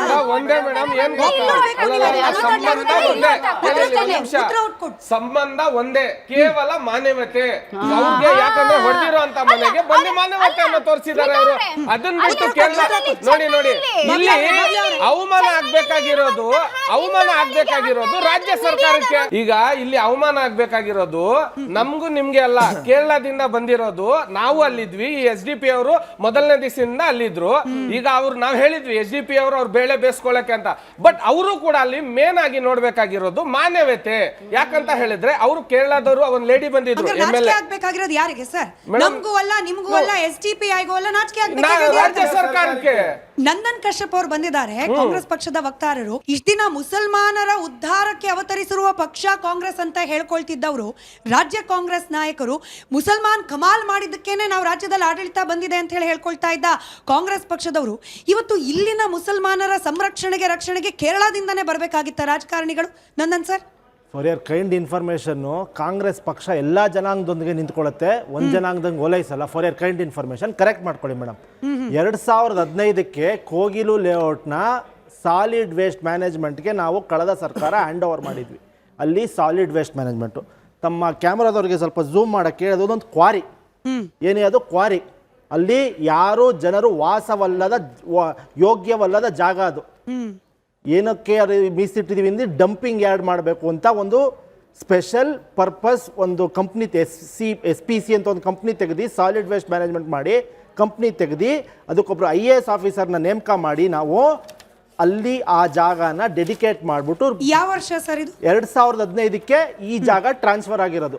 ಯಾವುದು? ಸರ್ವೆ ನಂಬರ್ 99 ಈ ಜಾಗ BBMP ಇಂದ ಸಾಲಿಡ್ ವೇಸ್ಟ್ ಮ್ಯಾನೇಜ್ಮೆಂಟ್ಗೆ ಟ್ರಾನ್ಸ್ಫರ್ ಆಗಿರೋದು.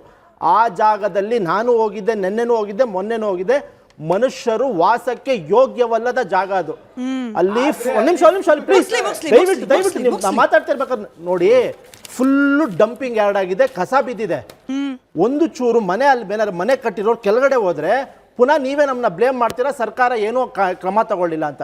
ಫಾರ್ ಯರ್ ಕೈಂಡ್ ಇನ್ಫಾರ್ಮೇಶನ್, ಕಳೆದ 18ರಿಂದ 20 ತಿಂಗಳಲ್ಲಿ ನಮ್ಮ ಬೆಂಗಳೂರು ಅಲೋನಲ್ಲಿ ನಮ್ಮ ರಾಜ್ಯ ಸರ್ಕಾರ, ನಮ್ಮ DC, ನಮ್ಮ ಅಧಿಕಾರಿಗಳು 343 ಎಕರೆ ಎನ್ಕ್ರೋಚ್ಮೆಂಟ್ ರಿಕವರಿ ಮಾಡಿದೀವಿ. ಇನ್ನೊಂದ್ಸತಿ ಹೇಳಿ ಸರ್ ನಂಬರು. ಅಫಿಷಿಯಲ್ ನಂಬರು 343 ಎಕರೆ ಬೆಂಗಳೂರು ಅಲೋನ್. ಇದೊಂದೇ ಅಲ್ಲ, ನಮಗೆ ಕೋಗಿಲು ಒಂದೇ ಅಲ್ಲ, 343 ಎಕರೆ 1803 ಕೋಟಿ ಇದು ಮೊತ್ತದ ಒಂದು ಜಾಗವನ್ನು ರಿಕವರಿ ಮಾಡ್ಕೊಂಡಿದೆ ನಮ್ಮ ಸರ್ಕಾರ. ಕೋಗಿಲು ಒಂದೇ ಅಲ್ಲ ನಮಗೆ, ಅಲ್ಲಿ ವಾಸಕ್ಕೆ ಯೋಗ್ಯವಲ್ಲದ ಜಾಗ ಅದು. ಯಾರು ವಾಸ ಮಾಡಕ್ಕಾಗಲ್ಲ ಲಿಟ್ರಲಿ. Thank you sir. ನಿಮ್ಮದೇ ಉತ್ತರದಿಂದ ನನಗೆ 2 ಪ್ರಶ್ನೆ ಬಂತು. ಮೊದಲನೇದಕ್ಕೆ ಉತ್ತರ ಕೊಟ್ಬಿಡಿ, ಎರಡನೇದಕ್ಕೆ BJP ಅವರು ಕೂಡ ಉತ್ತರ ಕೊಡ್ಲಿ. ವಾಸಕ್ಕೆ ಯೋಗ್ಯವಲ್ಲದ ಪ್ರದೇಶದಲ್ಲಿ ವಾಸವಾಗಿದ್ದವರಿಗೆ, ಅಕ್ರಮವಾಗಿ ವಾಸವಾಗಿದ್ದವರಿಗೆ ಎಲೆಕ್ಟ್ರಿಸಿಟಿ ಯಾಕೆ ಕೊಟ್ರಿ ಸರ್? ನೋಡಿ, ಆಧಾರ್ ಕಾರ್ಡ್ ಯಾಕೆ ಕೊಟ್ರಿ ಸರ್? ನೋಡಿ, ವೋಟರ್ ID ಯಾಕೆ ಕೊಟ್ರಿ ಸರ್? ನೀರ್ ಕನೆಕ್ಷನ್ ಯಾಕೆ ಕೊಟ್ರಿ ಸರ್? ವೋಟ್ ಬೇಕು ಅಂತನಾ? ವಾಸಕ್ಕೆ ಯೋಗ್ಯವಲ್ಲದವರಿಗೆ ಅಲ್ಲಿದ್ರೆ ಅಪಾಯಕ್ಕೆ ಹತ್ರದಲ್ಲಿರೋ ಜನ ಅಂತ ಗೊತ್ತಿದ ಮೇಲೂ ಕೂಡ ಓಟ್ ಬೇಕು ಅನ್ನೋ ಕಾರಣಕ್ಕೆ ಇವೆಲ್ಲ ಕೊಟ್ಟಿದ್ರೆ ಸರ್? ನೋಡಿ, ಯಾವ ಅಧಿಕಾರಿಗಳು ಈ ಅಕ್ಷಮ್ಯ ಅಪರಾಧ ಮಾಡಿದ್ದಾರೆ, ಅಧಿಕಾರಿಗಳು CM ಅವ್ರಿಗೆ ಕಾನೂನು ರೀತಿ ಕ್ರಮ ತಗೋತೀವಿ ಅಂತ. ಹಗರಣ ಅಧಿಕಾರಿಗಳ ತಪ್ಪು, ಅಧಿಕಾರಿಗಳ ತಪ್ಪು, ಕೋಗಿಲು ಅಕ್ರಮ ನಿವಾಸ ಅಧಿಕಾರಿಗಳ ತಪ್ಪು. ಗುಡ್ ಸರ್, ಗುಡ್, ಮುಂದುವರ್ಸಿ. ಕಾನೂನು ರೀತಿಯಲ್ಲಿ ಯಾರು ಅವ್ರಿಗೆ ಕನೆಕ್ಷನ್ ಕೊಟ್ಟಿದ್ದಾರೆ, ಅವ್ರಿಗೇನು ಹಕ್ಕುಪತ್ರ ಕೊಟ್ಟಿಲ್ಲ, ನೀವು ವಾಸಕ್ಕಲ್ಲಿ ಇರ್ಬೋದು ಅಂತ ನಮ್ಮ ಸರ್ಕಾರ ಏನು ಕೊಟ್ಟಿಲ್ಲ. ಅಕ್ರಮವಾಗಿ ಅಲ್ಲಿ ಹೋಗಿ ಶೆಡ್ ಹಾಕೊಂಡಿದ್ದಾರೆ. ಯಾರು ಅರ್ಹರಿದಾರೋ, CM ಹೇಳಿದ್ದಾರೆ, ಯಾರು ಅರ್ಹರಿದಾರೋ ಅವ್ರಿಗೆ ನಾವು ಏನಾರು ಒಂದು ಬದಲಿ ವ್ಯವಸ್ಥೆ ಮಾಡ್ಕೊಡ್ತೀವಿ ಅಂತ ಹೇಳಿದ್ದಾರೆ. ದಟ್ ಡಸ್ ಮೀನ್ ಎಲ್ಲಾರು ಅಲ್ಲಿ ಯಾರ್ಯಾರಿಗೆ ಅರ್ಹರಿದಾರೋ ಅವ್ರಿಗೆ ನಾವು ವ್ಯವಸ್ಥೆ ಮಾಡ್ಕೊಡ್ತೀವಿ. ಯಾರು ಅಲ್ಲಿ ಹೋಗ್ಬಿಟ್ಟು 3 ತಿಂಗಳಿಂದ 4 ತಿಂಗಳಿಂದ ಶೆಡ್ ಹಾಕೊಂಡಿದ್ರೆ ಮುಲಾಜಿಲ್ದೆ ನಮ್ಮ ಸರ್ಕಾರ ಅರ್ಹರಿದ್ದವರಿಗೆ ಪರ್ಯಾಯ ವ್ಯವಸ್ಥೆ ಅನ್ನುವಾಗ ಈ ಮಾನವೀಯತೆ ದೃಷ್ಟಿಯಲ್ಲಿ ಪರ್ಯಾಯ ವ್ಯವಸ್ಥೆ ಅನ್ನೋ ಪದ ಯಾಕೆ ಬಂತು ಸರ್? ನೀವು ಹೇಳ್ತಿದ್ರಿ ನಾವು ಎಲ್ಲಾ ಧರ್ಮದವರನ್ನು ಕೂಡ ಸಮಾನವಾಗಿ ಗಮನಿಸ್ತೀವಿ ಅಂತ ಹೇಳಿ. ಎಲ್ಲಿವರೆಗೂ ಕೇರಳ CM ಪಿಣರಾಯಿ ವಿಜಯನ್ ಅವರು ಬುಲ್ಡೋಜರ್ ರಾಜ್ ಸರ್ಕಾರ ಅಂತ ಹೇಳಿ ನಿಮ್ಮನ್ನು ಕರೆಯೋದಿಲ್ವೋ? ಎಲ್ಲಿವರೆಗೂ ಪಿಣರಾಯಿ ವಿಜಯನ್ ಅವರು BJP ಹಾಗೆ ಸಂಘ ಪರಿವಾರದ ರೀತಿಯಲ್ಲಿ ಕರ್ನಾಟಕದ ಕಾಂಗ್ರೆಸ್ನವರು ವರ್ತಿಸ್ತಿದ್ದಾರೆ ಅಂತ ಹೇಳೋದಿಲ್ವೋ? ಅಲ್ಲಿವರೆಗೂ ಈ ಮಾನವೀಯತೆ ಯಾಕೆ ಕಾಣಿಸ್ಲಿಲ್ಲ ನಂದನ್ ಕಶ್ಯಪ್ ಅವರೇ? ನೋಡಿ, ನಾವು ಅವರಿಗೆ ಮೊನ್ನೆ ನೋಟಿಸ್ ಇದು ರಿಮೈಂಡ್ ಮಾಡಿಲ್ಲ. ಕಳೆದ 2 ವರ್ಷದಿಂದ 24ರಲ್ಲೂ ಅವ್ರಿಗೂ 15ರಿಂದ 20 ಸಲ ತಹಸೀಲ್ದಾರ್ ಆಗಿರ್ಬೋದು, ನಮ್ಮ IAS ಆಫೀಸರ್ಗಳಾಗಿರ್ಬೋದು ಹೋಗಿ ನೋಟಿಸ್ಗಳು ಕೊಟ್ಟಿದ್ದಾರೆ. ಏನೇ ರಾತ್ರಿ ಹೋಗ್ಬಿಟ್ಟು ಮೊನ್ನೆ ಹೋಗ್ಬಿಟ್ಟು ನೋಟಿಸ್ಗಳು ಸರ್ವ್ ಮಾಡ್ಬಿಟ್ಟು ಎವಿಕ್ಷನ್. ಒಂದು ನಿಮಿಷ ದಾಖಲೆ ಇದೆ, ಕೊಡ್ತೀನಿ ಅವ್ರಿಗೆ. ರೆವಿನ್ಯೂ ಮಿನಿಸ್ಟರ್ ಕೃಷ್ಣ ಬೈರೇಗೌಡ ಅವರು ಅಲ್ಲಿಂದ ವೋಟ್ ತಗೊಂಡಿದ್ದು 2,000 ವೋಟ್ ಪಡೆದಿದ್ದಾರೆ. ಅಲ್ಲಿ ಇಲ್ಲಿಗಲ್ ಇದ್ರೆ ಅಲ್ಲಿಂದ ಯಾಕೆ ವೋಟ್ ತಗೊಂಡ್ರಿ ನೀವು?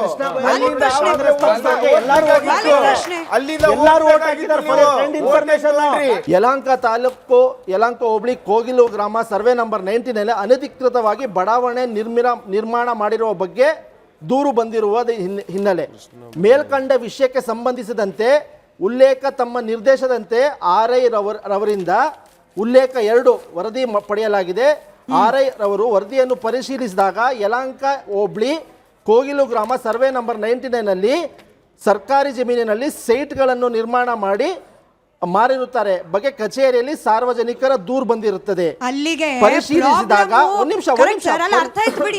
ಅರ್ಥ ಆಯ್ತು. ಪ್ರಾಬ್ಲಮ್ ಅಲ್ಲಿ ಅಕ್ರಮವಾಗಿ ವಾಸ ಮಾಡಿದ್ದಲ್ಲ, ಅವ್ರ ಸೈಟ್ ಅನ್ನು ಮಾರಿದ ಪ್ರಾಬ್ಲಮ್. ಯಾರೋ ಅನಧಿಕೃತವಾಗಿ ಯಾರೋ ಬಂದು ವ್ಯಕ್ತಿ ಮಾರಿದ್ದಾರೆ. ಪ್ರಾಬ್ಲಮ್ ಅದೇನೆ. ಮೋಹನ್ ವಿಶ್ವ ಅವರೇ, 340ಕ್ಕೂ ಹೆಚ್ಚು ಅಕ್ರಮ ಒತ್ತುವರಿ ಮಾಡಿದೆ ಸರ್ಕಾರ ಅಂತ ಹೇಳಿ ಪಟ್ಟಿ ಕೊಡ್ತಾ ಇದ್ರು. ನನ್ ಮತ್ತದೇ ಮೂಲಭೂತ ಪ್ರಶ್ನೆ, 340 ಅಕ್ರಮ ಒತ್ತುವರಿ ತೆರವುಲ್ಲಿ ಮಿಡಿಯದ ಮಾನವೀಯತೆ ಈ ಕೋಗಿಲು ಬಡಾವಣೆಯಲ್ಲಿ ಮಾತ್ರ ಮಿಡಿತಿರೋದಕ್ಕೆ ಕಾರಣ ಏನು? ಕೇರಳ ಚುನಾವಣೆ ಈಗ ಕಾಂಗ್ರೆಸ್ ವಕ್ತಾರರು ಮುಲಾಜಿಲ್ದೆ ಕ್ರಮ ಕೈಗೊಂಡಿದ್ದೀವಿ, 343 ಪ್ಲಸ್ ಇದಕ್ಕೂ ಕ್ರಮ ಕೈಗೊಳ್ತಿದ್ದೀವಿ ಅಂತ ಹೇಳಿದ್ರು. ಇದೇ ಮಾತನ್ನ DK ಶಿವಕುಮಾರ್ ಹೇಳಿದ್ರು ಯಾವಾಗ ಪಿಣರಾಯಿ ವಿಜಯನ್ ಟ್ವೀಟ್ ಮಾಡಿದಾಗ. Virus K C Venugopal tweet ಮಾಡಿದ ತಕ್ಷಣ ಸೀನ್ ಫುಲ್ ಉಲ್ಟಾ. ಏನು ಕಾನೂನು ಮಾನವೀಯತೆ ಆಧಾರದ ಮೇಲೆ, ಅದು ಏನು ರಾಜೀವ್ ಗಾಂಧಿ ವಸತಿ ಯೋಜನೆ ಕಟ್ಟಿಸ್ಕೊಡ್ತಾರಂತೆ. ನೀವು ಹೇಳ್ದಂಗೆ ಈ 343 ಎಂಕ್ರೋಚ್ಮೆಂಟ್ ಡೆಮಾಲಿಷನ್ ಅಲ್ಲಿ ಕೆಲವೊಂದು ಎಕ್ಸಾಂಪಲ್ಗಳು ಹೇಳಬೇಕು ಅಂದ್ರೆ, ಕಂಟೋನ್ಮೆಂಟ್ ರೈಲ್ವೆ ಸ್ಟೇಷನ್ ಅಲ್ಲಿ ಡೆಮಾಲಿಷನ್ ಆಯ್ತಲ್ಲ ಪಾಪ, ಒಂದು ಹೆಣ್ಣು ಮಗು ವಿದ್ಯಾರ್ಥಿನಿ ಅವತ್ತು ಬೆಳಗ್ಗೆ ಕುತ್ಕೊಂಡು ಮನೆಯಿಂದ ಹೋಗಿ ಎಕ್ಸಾಮಿನೇಷನ್ ಬರೆದು ವಾಪಸ್ ಬರೋ ಅಷ್ಟಲ್ಲಿ ಆಕೆ ನೆಕ್ಸ್ಟ್ ಎಕ್ಸಾಮ್ ಓದೋದಕ್ಕೆ ಮನೆನೇ ಇಲ್ಲ, ಅಲ್ಲಿ ಅಳ್ತಾ ಇದೆ ಆ ಮಗು. ಅವತ್ತು ಅವ್ರಿಗೆ ಏನು ಮಾನವೀಯತೆ ಕಾಣಿಸ್ಲಿಲ್ಲ, ಅವ್ರಿಗೆ ಆಲ್ಟರ್ನೇಟಿವ್ ಕೊಡ್ಲೇ ಇಲ್ಲ ಇವರು. ಅಷ್ಟೇ ಯಾಕೆ, ಡಿ ಕೆ ಶಿವಕುಮಾರ್ ಮಾನವೀಯತೆ ಬಗ್ಗೆ ಇವತ್ತು ಮಾತಾಡೋರು, ಬೆಂಗಳೂರಲ್ಲಿರುವಂಥ ಸಾವಿರಾರು ಅಪಾರ್ಟ್ಮೆಂಟ್ ಓನರ್ಸ್ ಅಸೋಸಿಯೇಷನ್ ಅವರು ತಮ್ಮ ಸಮಸ್ಯೆಗಳನ್ನು ಹೇಳ್ಕೊಂಡು ಖಾತಾ ಕೊಡಿ, ನೀರು ಕೊಡಿ, ಕರೆಂಟ್ ಕೊಡಿ ಅಂತ ಕೇಳಿದಾಗ ಏನಂತ ಹೇಳಿದ್ರು ಇವರು? ಇದೇ ಹೆಬ್ಬಾರ್ ಅಸೋಸಿಯೇಷನ್ ಅವ್ರು ಹೇಳಿದಾಗ ನನಗೆ ಗೊತ್ತು ಟೈಟ್ ಮಾಡೋದು ಹೆಂಗೆ ಅಂತ, ನನ್ನ ಹತ್ತಿರದೆಲ್ಲ ನಡೆಯೋದಿಲ್ಲ ಅಂತ ಹೇಳಿದ್ರು. ಸೊ ಅಲ್ಲಿವರೆಗೆ ಮಾನವೀಯತೆ ನೆನಪಾಗೋದಿಲ್ಲ. ಪೂರ್ತಿ ಹೇಳ್ಬಿಡಿ, ಜೈಲಿಗೆ ಹೋಗಿ ಬಂದವ್ ನಾನು, ನನ್ನ ಹತ್ರ ಏನು ನಡೆಯೋದಿಲ್ಲ ಅಂತ ಹೇಳಿದ್ರು. ಅಲ್ಲಿವ್ರಿಗೆ ಮಾನವೀಯತೆ ನಡೆಯೋದಿಲ್ಲ. ತಿರ್ಗಾ ಸಾವಿರಾರು ಲಕ್ಷಾಂತರ ಮನೆಗಳಿದೆ ಇವತ್ತು ಬಿ ಖಾತಾನಲ್ಲಿ ಒಂದೊಂದು ಎಕ್ಸ್ಟ್ರಾ ಕಟ್ಕೊಂಡಿರೋದು. ಅವ್ರು ಖಾತಾ ಕೊಡ್ತಾ ಇಲ್ಲ, ಹೋಗಿ ಡೈರೆಕ್ಟ್ ಡೆಮಾಲಿಷನ್ ಮಾಡ್ತಾರೆ. ಅಲ್ಲಿ ಹಿಂದೂಗಳ ಮನೆ ಆಗ್ಬೋದು, ಯಾವ ಧರ್ಮದವ್ರ ಮನೆ ಆಗ್ಬೋದು, ಅಲ್ಲಿ ಮಾನವೀಯತೆ ಕಾಣಿಸೋದೇ ಇಲ್ಲ ಇವ್ರಿಗೆ. ಯಾವಾಗ ಕೆ ಸಿ ವೇಣುಗೋಪಾಲ್ ಟ್ವೀಟ್ ಮಾಡ್ತಾರೋ ಅವಾಗ ಮಾನವೀಯತೆ ಎದ್ದು ಕಾಣಿಸ್ಬಿಡುತ್ತೆ. ಅದು ರಾಜೀವ್ ಗಾಂಧಿ ವಸತಿ ನಿಗಮದಲ್ಲಿ ಬೇರೆ ರಾಜ್ಯದಿಂದ ಬಂದು ಇಲ್ಲಿ ಡೇರೆ ಹಾಕೊಂಡಿರೋರಿಗೆ ಬೇರೆ ಕಡೆ ಮನೆ ಕೊಡ್ತಾರಂತೆ. ಹಾಗಾದ್ರೆ ಇದು ಓಲೈಕೆ ರಾಜಕಾರಣ ಪರಮಾದೆ ಅಲ್ವಾ? ಇದೇ ರಾಜೀವ್ ಗಾಂಧಿ ವಸತಿ ನಿಲಯದಲ್ಲಿ ಒಂದು ನಿಮಿಷ ಅಕ್ರಮ ಏನಾಗಿತ್ತು, ಈ ಆಡಿಯೋ ಕೇಳಿಸಿ. ಏನಾಗಿತ್ತು ಅಕ್ರಮ? ಮನೆ ಫಾರ್ ಮನಿ ಅಂತ ಹೇಳ್ಬಿಟ್ಟು ಬಿ ಆರ್ ಪಾಟೀಲ್ ಇದೇ ಜಮೀರ್ ಅಹಮದ್ ಖಾನ್ ಅವರ ताज्जुब की बात है। राजीव गांधी हाउसिंग कॉर्पोरेशन में जो लोग जाके पैसा देते हैं उनको घर मिला है। ये हो रहा है क्या, धंधा हो रहा है क्या? ऐसा है तो सब आप ऐसा है तो दीजिए, मैं लास्ट टाइम आपको बताया ಈ ಸುದ್ದಿಯನ್ನ ರಿಪಬ್ಲಿಕ್ ಕನ್ನಡದಲ್ಲೂ ಕೂಡ ನಾವು ಕವರ್ ಮಾಡಿದ್ವಿ, ಡಿಬೇಟ್ ಅಲ್ಲಿ ನೀವೇ ಇದ್ರಿ ಬಹುಶಃ, ನನಗೆ ನೆನಪಿರೋ ಹಾಗೆ. ನೀವು ಇಲ್ಲಿರುವಂತ ಕನ್ನಡಿಗರು ಕರ್ನಾಟಕದಲ್ಲಿ ತೆರಿಗೆ ಕಟ್ಟೋರ್ಗೆ ನಿಮಗೆ ಮನೆ ಕಟ್ಕೊಡಕ್ ಆಗೋದಿಲ್ಲ. ರಾಜೀವ್ ಗಾಂಧಿ ವಸತಿ ನಿಗಮದಲ್ಲಿ ಲಂಚ ಕೇಳ್ತೀರಾ, ಮನೆ ಫಾರ್ ಮನಿ. ಈ ತರ ಬೇರೆ ರಾಜ್ಯದಿಂದ ಬಂದವರಿಗೆ ಡೇರೆ ಹಾಕೊಂಡ್ರ ಮೇಲೆ ಇದ್ದಕ್ಕಿದ್ದಂಗೆ ಕೆ ಸಿ ವೇಣುಗೋಪಾಲ್ ಮೇಲ್ಗಡೆಯಿಂದ ಕುತ್ಕೊಂಡು ಆರ್ಡರ್ ಮಾಡಿದ ತಕ್ಷಣ ಮನೆ ಕಟ್ಸ್ಕೊಟ್ಬಿಡ್ಬೇಕು ಅಂತ ಬಂದ್ಬಿಡುತ್ತೆ. ಇದು ಓಲೈಕೆ ಅಂದ್ರೆ ಮತ್ತಿನ್ನೇನು? K C Venugopal super CM ಕರ್ನಾಟಕಕ್ಕೆ ಸಿದ್ದರಾಮಯ್ಯ ಅವ್ರಿಗೆ ಆಡಳಿತ ನೋಡಿ. ಇಲ್ಲಿ ರಾಜೀವ್ ಗಾಂಧಿ ಹೌಸಿಂಗ್ ಸೊಸೈಟಿ ಇದು ಗೃಹ ನಿರ್ಮಾಣದಲ್ಲಿ ಎಲ್ಲ ಫಲಾನುಭವಿಗಳಿಗೆ ನಾವು ಮನೆ ಕೊಡ್ತಾ ಇದ್ದೀವಿ. ಅಲ್ಲಿ ಯಾರು ನಮ್ಮ ಕೋಗಿಲು ಇಶ್ಯೂದಲ್ಲಿ ಯಾರ್ಯಾರಿದ್ದಾರೋ ಅರ್ಹರಿದ್ದಾರೆ ಅವರು ಕೊಡ್ತೀವಿ ಅಂತ ಹೇಳಿರೋದು. ಒಂದ್ ನಿಮಿಷ ಪ್ಲೀಸ್. ಅರ್ಹರಿದ್ದಾರೆ, ಮನೆ ಕೊಡ್ತಾರೆ ಕೋಗಿಲೆಯಲ್ಲಿ. ಬಂದಿದ್ದಾರೆ ಮನೆ ಕಳ್ಕೊಂಡಂತಹ ಮಾನದಂಡ ಇರುತ್ತೆ ನೋಡಿ. ರಾಜೀವ್ ಗಾಂಧಿ ನೋಡಿ, ನೀವು ಮಾತಾಡಿದ್ರೆ ನಾವು ಮಾತಾಡ್ತಾರೆ ಇಲ್ಲ, ಅವ್ರು ಮಾತಾಡಿದ್ರೆ ನಾವು ಮಾತಾಡ್ತೀವಿ. ತಗೊಂಡು ಭವ್ಯ ಅವರೇ ಅದಕ್ಕೂ ಉತ್ತರ ಕೊಡ್ಲಿ, ಅವ್ರು ಹೇಳಿದ ಪ್ರಶ್ನೆಗೂ ಸೇರಿಸಿ ಉತ್ತರ ಕೊಡ್ಲಿ. ನೋಡಿ, ಮಾನದಂಡ ಫಿಕ್ಸ್ ಮಾಡಿದೆ ಸರ್ಕಾರ, ಯಾರು ಅರ್ಹರು ಅಂತ. ಅಧಿಕಾರಿಗಳು ಯಾರು ಅರ್ಹರು ಅಂತ ನೋಡ್ಬಿಟ್ಟು ಅವರಿಗೆ ಮನೆ ವಿತರಿಸ್ತಾರೆ ಹೊರತು ಇಲ್ಲಿ ಯೂನಿಲ್ಯಾಟ್ರಲ್ ಆಗಿ ಇಲ್ಲ ಮೇಲ್ಗಡೆ ಪ್ಯಾರಾಚೂಟಿಂದ ನಾವು ಮನೆ ಹಂಚಲ್ಲ. ಯಾರು ಅರ್ಹರಿದ್ದಾರೋ ಅವ್ರಿಗೆ ನಾವು ಮನೆ ಕೊಡ್ತೀವಿ ಅಂತ CM ಹೇಳಿದ್ದಾರೆ, DCM ಹೇಳಿದ್ದಾರೆ. ಆಗ ಅದರಲ್ಲಿ ಏನು ಗೊಂದಲ ಇಲ್ಲ. ಗೋರ್ಧನ್ ಅವರೇ, ಹಿಂದೆ ಹೆಂಗಿತ್ತು ಅಂದ್ರೆ ಕೆಲವೇ ದಿನಗಳ ಹಿಂದಿನ ತನಕ ಈ ಮುಸಲ್ಮಾನರ ದ್ವೇಷಿಗಳು ಅಂತ ಹೇಳಿ ಒಂದು ಪಕ್ಷಕ್ಕೆ, ಮುಸಲ್ಮಾನರ ದ್ವೇಷಿಗಳು ಅಂತ ಹೇಳಿ ಒಂದು ಸಂಘಟನೆಗೆ ಬಿರುದನ್ನ ಕಟ್ತಾ ಇದ್ದ ಲೆಫ್ಟಿಸ್ಟ್ಗಳು ಹಾಗೆ ಕಾಂಗ್ರೆಸ್ನವರು ಇದೀಗ ಇದೇ ಮುಸಲ್ಮಾನ್ ವೋಟ್ ಬ್ಯಾಂಕ್ಗೋಸ್ಕರ ಬಾಯಿ ಅಂತಿದ್ದ ಲೆಫ್ಟ್ ಪಾರ್ಟಿ ಹಾಗೆ ಕಾಂಗ್ರೆಸ್ ಪಾರ್ಟಿ ಇವತ್ತು ನೀವು ದ್ವೇಷಿಗಳು, ನಿಮ್ಮಿಂದ ಬುಲ್ಡೋಜರ್ ಭಾಗ್ಯ, ನಿಮ್ಮಿಂದ ಅನ್ಯಾಯ, ಹಿಂಗೆ ಬಂದು ನಿಂತಿದೆ. ಅದಕ್ಕೆ ಕಾರಣವಾಗ್ತಾ ಇರೋದು ಕೋಗಿಲು ಬಡಾವಣೆ. ಈಗ ಕಾಂಗ್ರೆಸ್ನ ವಕ್ತಾರರು ಈಗ ತಾನೇ ಹೇಳಿದ್ರು, ಮಾಧ್ಯಮದಲ್ಲೇ ಹೇಳಿರ್ತಕ್ಕಂಥದ್ದೇನು, ನಮಗೆ ದೂರು ಬಂತು, ಯಾರೋ ವ್ಯಕ್ತಿಗಳು ಸರ್ಕಾರಿ ಜಾಗವನ್ನು ಮಾರಾಟ ಮಾಡ್ಕೊತಾ ಇದ್ದಾರೆ, ಅಕ್ರಮವಾಗಿ ಬಡಾವಣೆಗಳನ್ನು ನಿರ್ಮಾಣ ಮಾಡ್ತಾ ಇದ್ದಾರೆ ಅಂತ. ಇವರು ಆ ದೂರು ಬಂದಾಗ ಆ ಮಾರಿರೋ ವ್ಯಕ್ತಿಗಳ ಮೇಲೆ ಏನು ಕ್ರಮ ಜರುಗಿಸಿದ್ದೀರಾ? ಆ ವ್ಯಕ್ತಿ ಯಾರು ಅಂತ ಹೇಳಿದ್ರೆ ಇವತ್ತರೆಗೂ ಒಂದು FIR ಆಗಿದೆಯಾ? ಆ ವ್ಯಕ್ತಿಗಳನ್ನು ಯಾರು ಗುರುತಿಸಿದ್ದೀರಾ?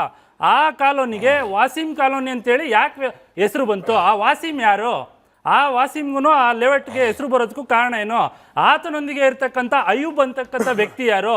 ವಿಜಯ್ ಅಂತಕ್ಕಂಥ ವ್ಯಕ್ತಿ ಯಾರು? ಗಿಡ್ಡು ಅಂತ ಹೇಳ್ತಕ್ಕಂಥ ವ್ಯಕ್ತಿಗಳು ಯಾರು? ಇವರೆಲ್ಲರೂ ಸಹ ಈ ರೀತಿ ಯಾರೋ ಬಡವರುಗಳಿರ್ತಾರೆ ಅಥವಾ ಬೇರೆ ಅಲ್ಲಿರ್ತಕ್ಕಂಥ ಜಾಗದಲ್ಲಿ ಅಕ್ರಮ ಬಾಂಗ್ಲಾದೇಶಿಗಳಿಗೂ ಸಹ ಮನೆ ಕೊಟ್ಟಿರ್ತಕ್ಕಂಥ ಸಾಧ್ಯತೆಗಳಿರ್ತಕ್ಕಂಥದ್ದು. ಅಂಥ ಜನಗಳಿಗೆ ಇವತ್ತು ಕರ್ಕೊಂಬಂದು ಅಲ್ಲಿ ಮನೆಗಳನ್ನು 2 ಲಕ್ಷ 3 ಲಕ್ಷ ದುಡ್ಡನ್ನು ಪಡೆದು ಅವ್ರಿಗೆ ಶೆಡ್ಗಳನ್ನು ಹಾಕೊಟ್ಟಿದ್ದಾರೆ ಅಂತ ನಾನು ಹೇಳ್ತಾ ಇಲ್ಲ, ಅಥವಾ ವಿಶ್ವ ಹಿಂದೂ ಪರಿಷತ್ ಹೇಳ್ತಾ ಇಲ್ಲ. ಸ್ವತಃ ಯಾರು ಮನೆಗಳನ್ನು ಕಳ್ಕೊಂಡಿದ್ದಾರೆ ಅವರೇ ಹೇಳಿರ್ತಕ್ಕಂಥದ್ದು ಮಾಧ್ಯಮದಲ್ಲಿ ಹೇಳಿದ್ದಾರೆ.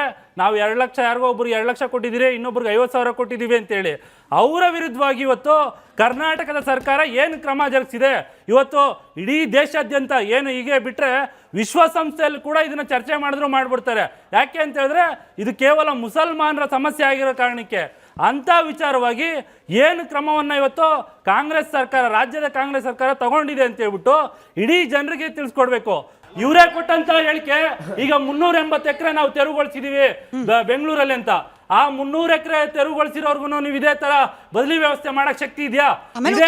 ಇದೇ ಬೆಂಗಳೂರಿನಲ್ಲಿ ಪುಟ್ಟೇನಹಳ್ಳಿ, ಬೊಮ್ಮನಹಳ್ಳಿಯಲ್ಲಿ ಏನು ಒಂದು ಅಕ್ರಮ ಬಡಾವಣೆ ಅಂತ ಹೇಳ್ಬಿಟ್ಟು ಬಡವರ ಮನೆಗಳನ್ನ ಹೊಡೆದಾಕ್ತರು.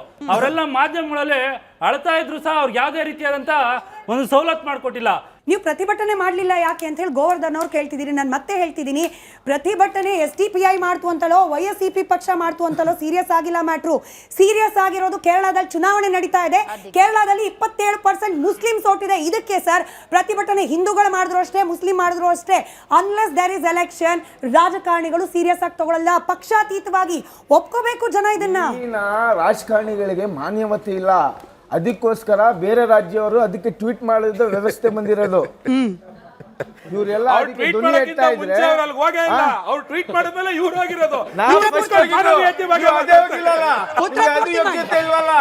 ಇಷ್ಟೊಂದು ಮಾತಾಡ್ತಾ ಇದ್ದೀರಲ್ಲ,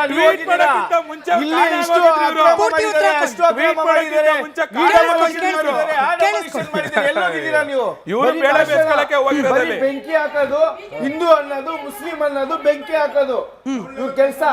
ರೋಡ್ ನಲ್ಲಿ ಹೋಗ್ಬಿಟ್ಟು ಏನ್ ಕೆಲಸ ಮಾಡ್ತಾರೆ?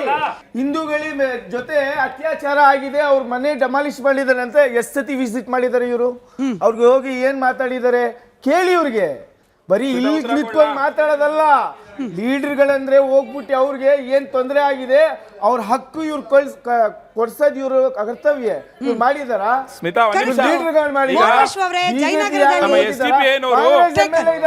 ಮಹದೇವಪುರದಲ್ಲಿ ಆದಾಗ್ಲೂ ಅಷ್ಟೇ ನಮ್ಮ ಶಾಸಕರು ಅರವಿಂದ್ ಲಿಂಬಾವಳಿ ಅವರು ಹೋಗಿದ್ರು. ಆಯ್ತಲ್ಲ, ಒಂದ್ ನಿಮಿಷ ಕೇಳಿಸ್ಕೊಳ್ರಿ ಆಯ್ತಲ್ಲ. ಇಲ್ಲಿ ಸರ್ಕಾರವಾಗಿ ಸಮತೋಲನ ಮಾಡಬೇಕಾಗಿರೋದು ಕಾನೂನು ಮತ್ತು ಮಾನವೀಯತೆ ಎರಡನ್ನೂ ನೋಡ್ಕೊಂಡು ಸಮತೋಲನವಾಗಿ ಧರ್ಮಾತೀತವಾಗಿ ಎಲ್ಲಾರನ್ನೂ ಸರಿಯಾಗಿ ಕಾಣಬೇಕು. ಗೊತ್ತಾಯ್ತಲ್ಲ? ನೀವು ಅಕ್ರಮ ಅಂತ ಬಂದ ತಕ್ಷಣದಲ್ಲಿ ಧರ್ಮ ಹುಡ್ಕೊಂಡು ಬರೀ ಈ ಧರ್ಮದವ್ರಿಗೆ ಮಾತ್ರ ಸಪೋರ್ಟ್ ಮಾಡ್ತೀವಿ ಅನ್ನೋದು ಅದು ಎದ್ದು ಕಾಣಿಸ್ತಿದೆ ಕಾಂಗ್ರೆಸ್ನ ವೋಟ್ ಬ್ಯಾಂಕ್ ಪಾಲಿಟಿಕ್ಸ್ ಅಲ್ಲಿ. ಅದನ್ನ ಮಾತಾಡ್ತಾ ಇರೋದು. ಬೆಂಕಿ ಹಚ್ಚೋದ್ರ ಬಗ್ಗೆ ನನ್ನ ಸ್ನೇಹಿತರು ಹೇಳಿದ್ರು, SDPI ನವರು ಆಯ್ತಲ್ಲ. KGಹಳ್ಳಿ DGಹಳ್ಳಿ ಪೊಲೀಸ್ ಸ್ಟೇಷನ್ ಬೆಂಕಿ ಹಚ್ಚಿದ್ದು SDPI PFI ಕಾರ್ಯಕರ್ತರು.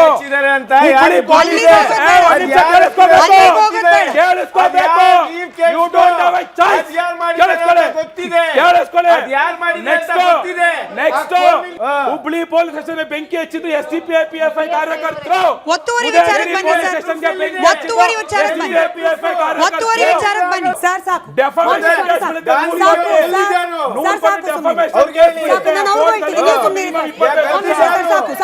ಒತ್ತುವರಿ ವಿಚಾರ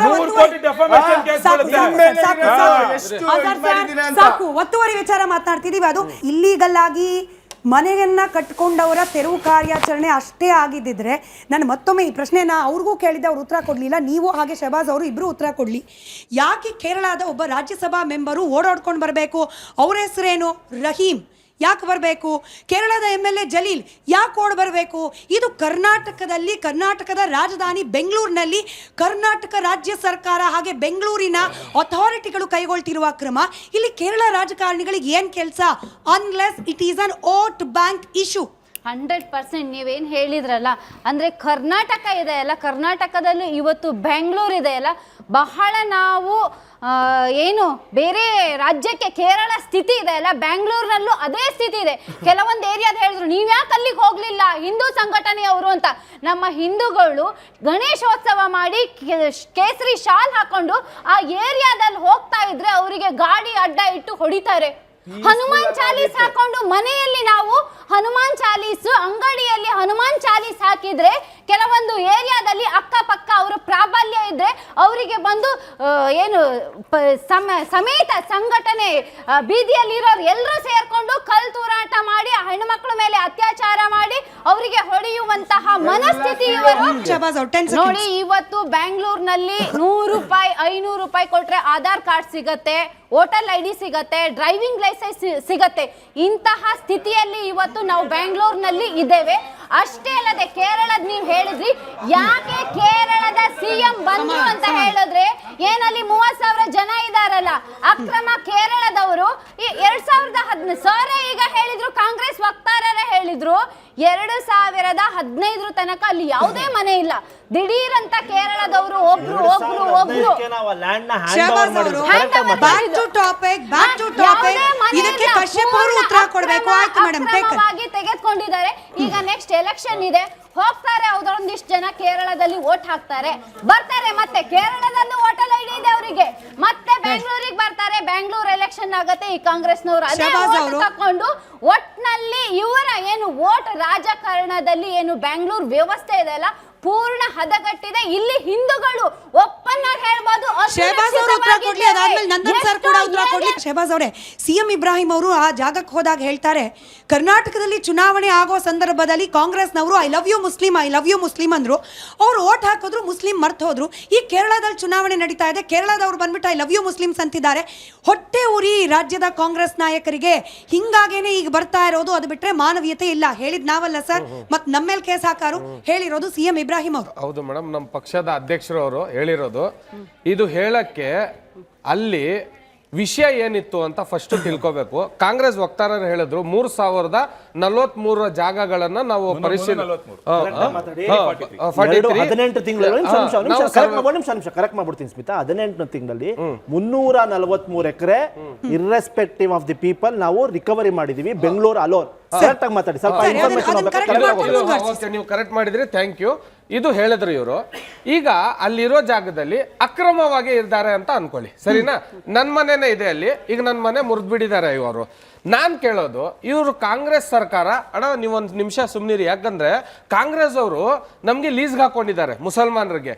ಈ ರಾಹುಲ್ ಗಾಂಧಿ ಮಾತೆತ್ರೆ ಸಂವಿಧಾನ ಖತ್ರೆ ಮೇ ಹೇ ಅಂತಾರೆ ಅವರು. ಮಾತೆತ್ರೆ ಸಂವಿಧಾನ ಖತ್ರೆ ಮೇ ಹೇ ಅಂತಾರೆ.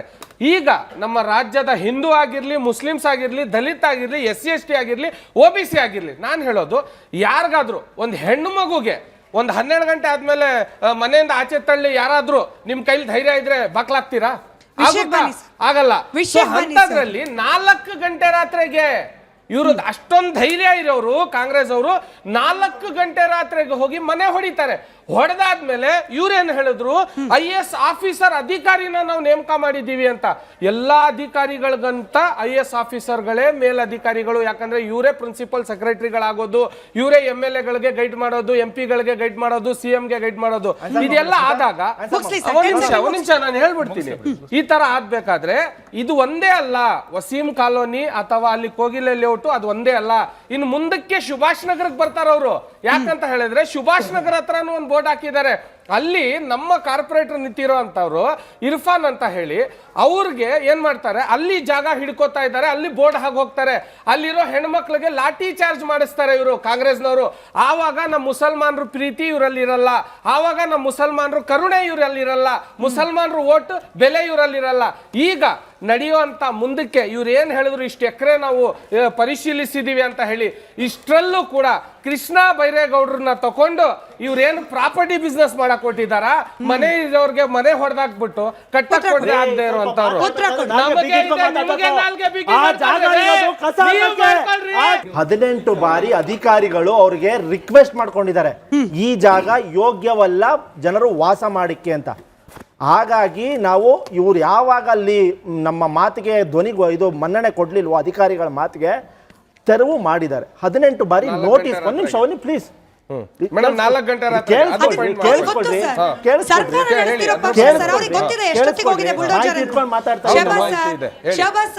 ಅವರು ಸರ್ಕಾರ ನಡೆಸ್ತಿರೋ ಪಕ್ಷ, ಅವ್ರಿಗೆ ಗೊತ್ತಿದೆ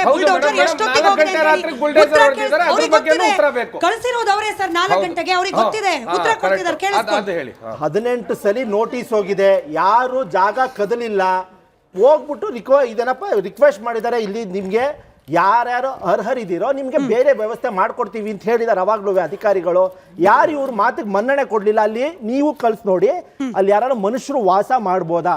ಕೆಳಗಡೆ ಫುಲ್ಲು ಡಂಪಿಂಗ್ ಯಾರ್ಡ್ ಇದೆ, ಮನೆ ಕಟ್ಟಿದ್ರೆ ಮನೆ ಕುಸಿದೋಗಿ ಬೀಳುತ್ತೆ. ಏನಾರು ಹೆಚ್ಚು ಕಮ್ಮಿ ಅಂದ್ರೆ ಪುನಃ ಸರ್ಕಾರನೇ ಬ್ಲೇಮ್ ಮಾಡ್ತೀರಾ, ಇಲ್ಲಿ ಮನೆ ಕೊಟ್ಬಿಡ್ತು ಅಲ್ಲಿ 106 ಜನ ಸತ್ತೋದ್ರು ಅಂತ ಇದೇ ಮಾಧ್ಯಮದವ್ರು ವರದಿ ಮಾಡ್ತಾರೆ.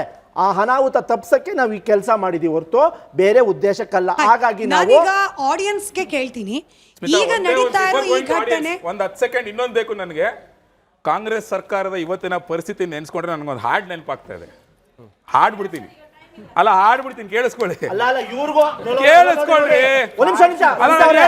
ಇವರ ಅಧಿಕಾರ ಅವಧಿಯಲ್ಲಿ ಕೇವಲ 100 ಎಕರೆ ರಿಕವರಿ ಮಾಡಿದ್ದಾರೆ. 18 ತಿಂಗಳಲ್ಲಿ 8 ವರ್ಷ ಅಧಿಕಾರ ಮಾಡಿದ್ದಾರೆ. ಇವ್ರಿಗೆ ಏನಾರ ಬದ್ಧತೆ ಇದೆಯಾ? ಜನರ ಪರವಾಗಿ ಕೆಲಸ ಮಾಡಿದಾರ? ಇಲ್ಲ. ರಸ್ತೆ ನಿಂತ್ಕೊಂಡು ಕೌಡಶಾಸ್ತ್ರ ಹೇಳೋದು, ಇಲ್ಲ ನಿಂತ್ಕೊಂಡು ಹಾಡು ಹೇಳೋದು, ಅಷ್ಟೇ ಇವ್ರ ಕೆಲಸ. ಇವತ್ತಿನ ಪರಿಸ್ಥಿತಿ ನೆನೆಸ್ಕೊಂಡು ಹಾಡು ನೆನಪಾಗ್ತದೆ. ಯಾವ್ದು ಗೊತ್ತಾ? ನೀನೇ ಸಾಕಿದ ನಿನ್ನ ಮುದ್ದಿನ ಗಿಣಿ ಹದ್ದಾಗಿ ಕುಕ್ಕಿದಲ್ಲೋ, ನಿನ್ನ ಹದ್ದಾಗಿ ಕುಕ್ಕಿದಲ್ಲೋ, ಅದೇ ಹಾಡು ನೆನಪಾಗ್ತದೆ. On a very serious note, Nandan sir, ರಾಜ್ಯದಲ್ಲಿ ಬ್ರಾಹ್ಮಣರ ಅಭಿವೃದ್ಧಿ ನಿಗಮ ಮಾಡಿರೋದು ಇದೇ ಕಾಂಗ್ರೆಸ್ ಸರ್ಕಾರ. ಮುಸ್ಲಿಂ ಒಂದು ನಿಂತಿದೆ, ದಲಿತ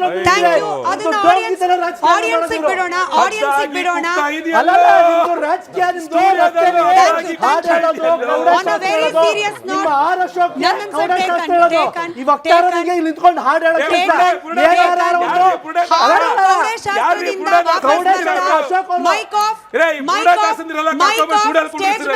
ಎಲ್ಲರದು ಮೈಕ್ ಆಫ್ ಆಗಿದೆ. Very serious note.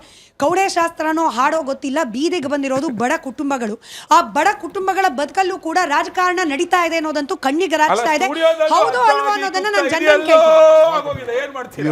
ಗೋವರ್ಧನ್ ಅವರೇ, ನೀವು ಒಂದು ಮಾತು ಹೇಳಿದ್ರಿ, ವಸೀಂ ಲೇಔಟು, ಆಮೇಲೆ ಇನ್ನೊಂದು ಹೆಸರು ಹೇಳಿದ್ರು, ಬರೀ ಮುಸ್ಲಿಮ್ಸು ಹೆಸರು ಮೇಲೆ ಏರಿಯಾ ಮೇಲೆ ಏರಿಯಾ ಹೆಸರು ಇಡ್ತಾರಂತ.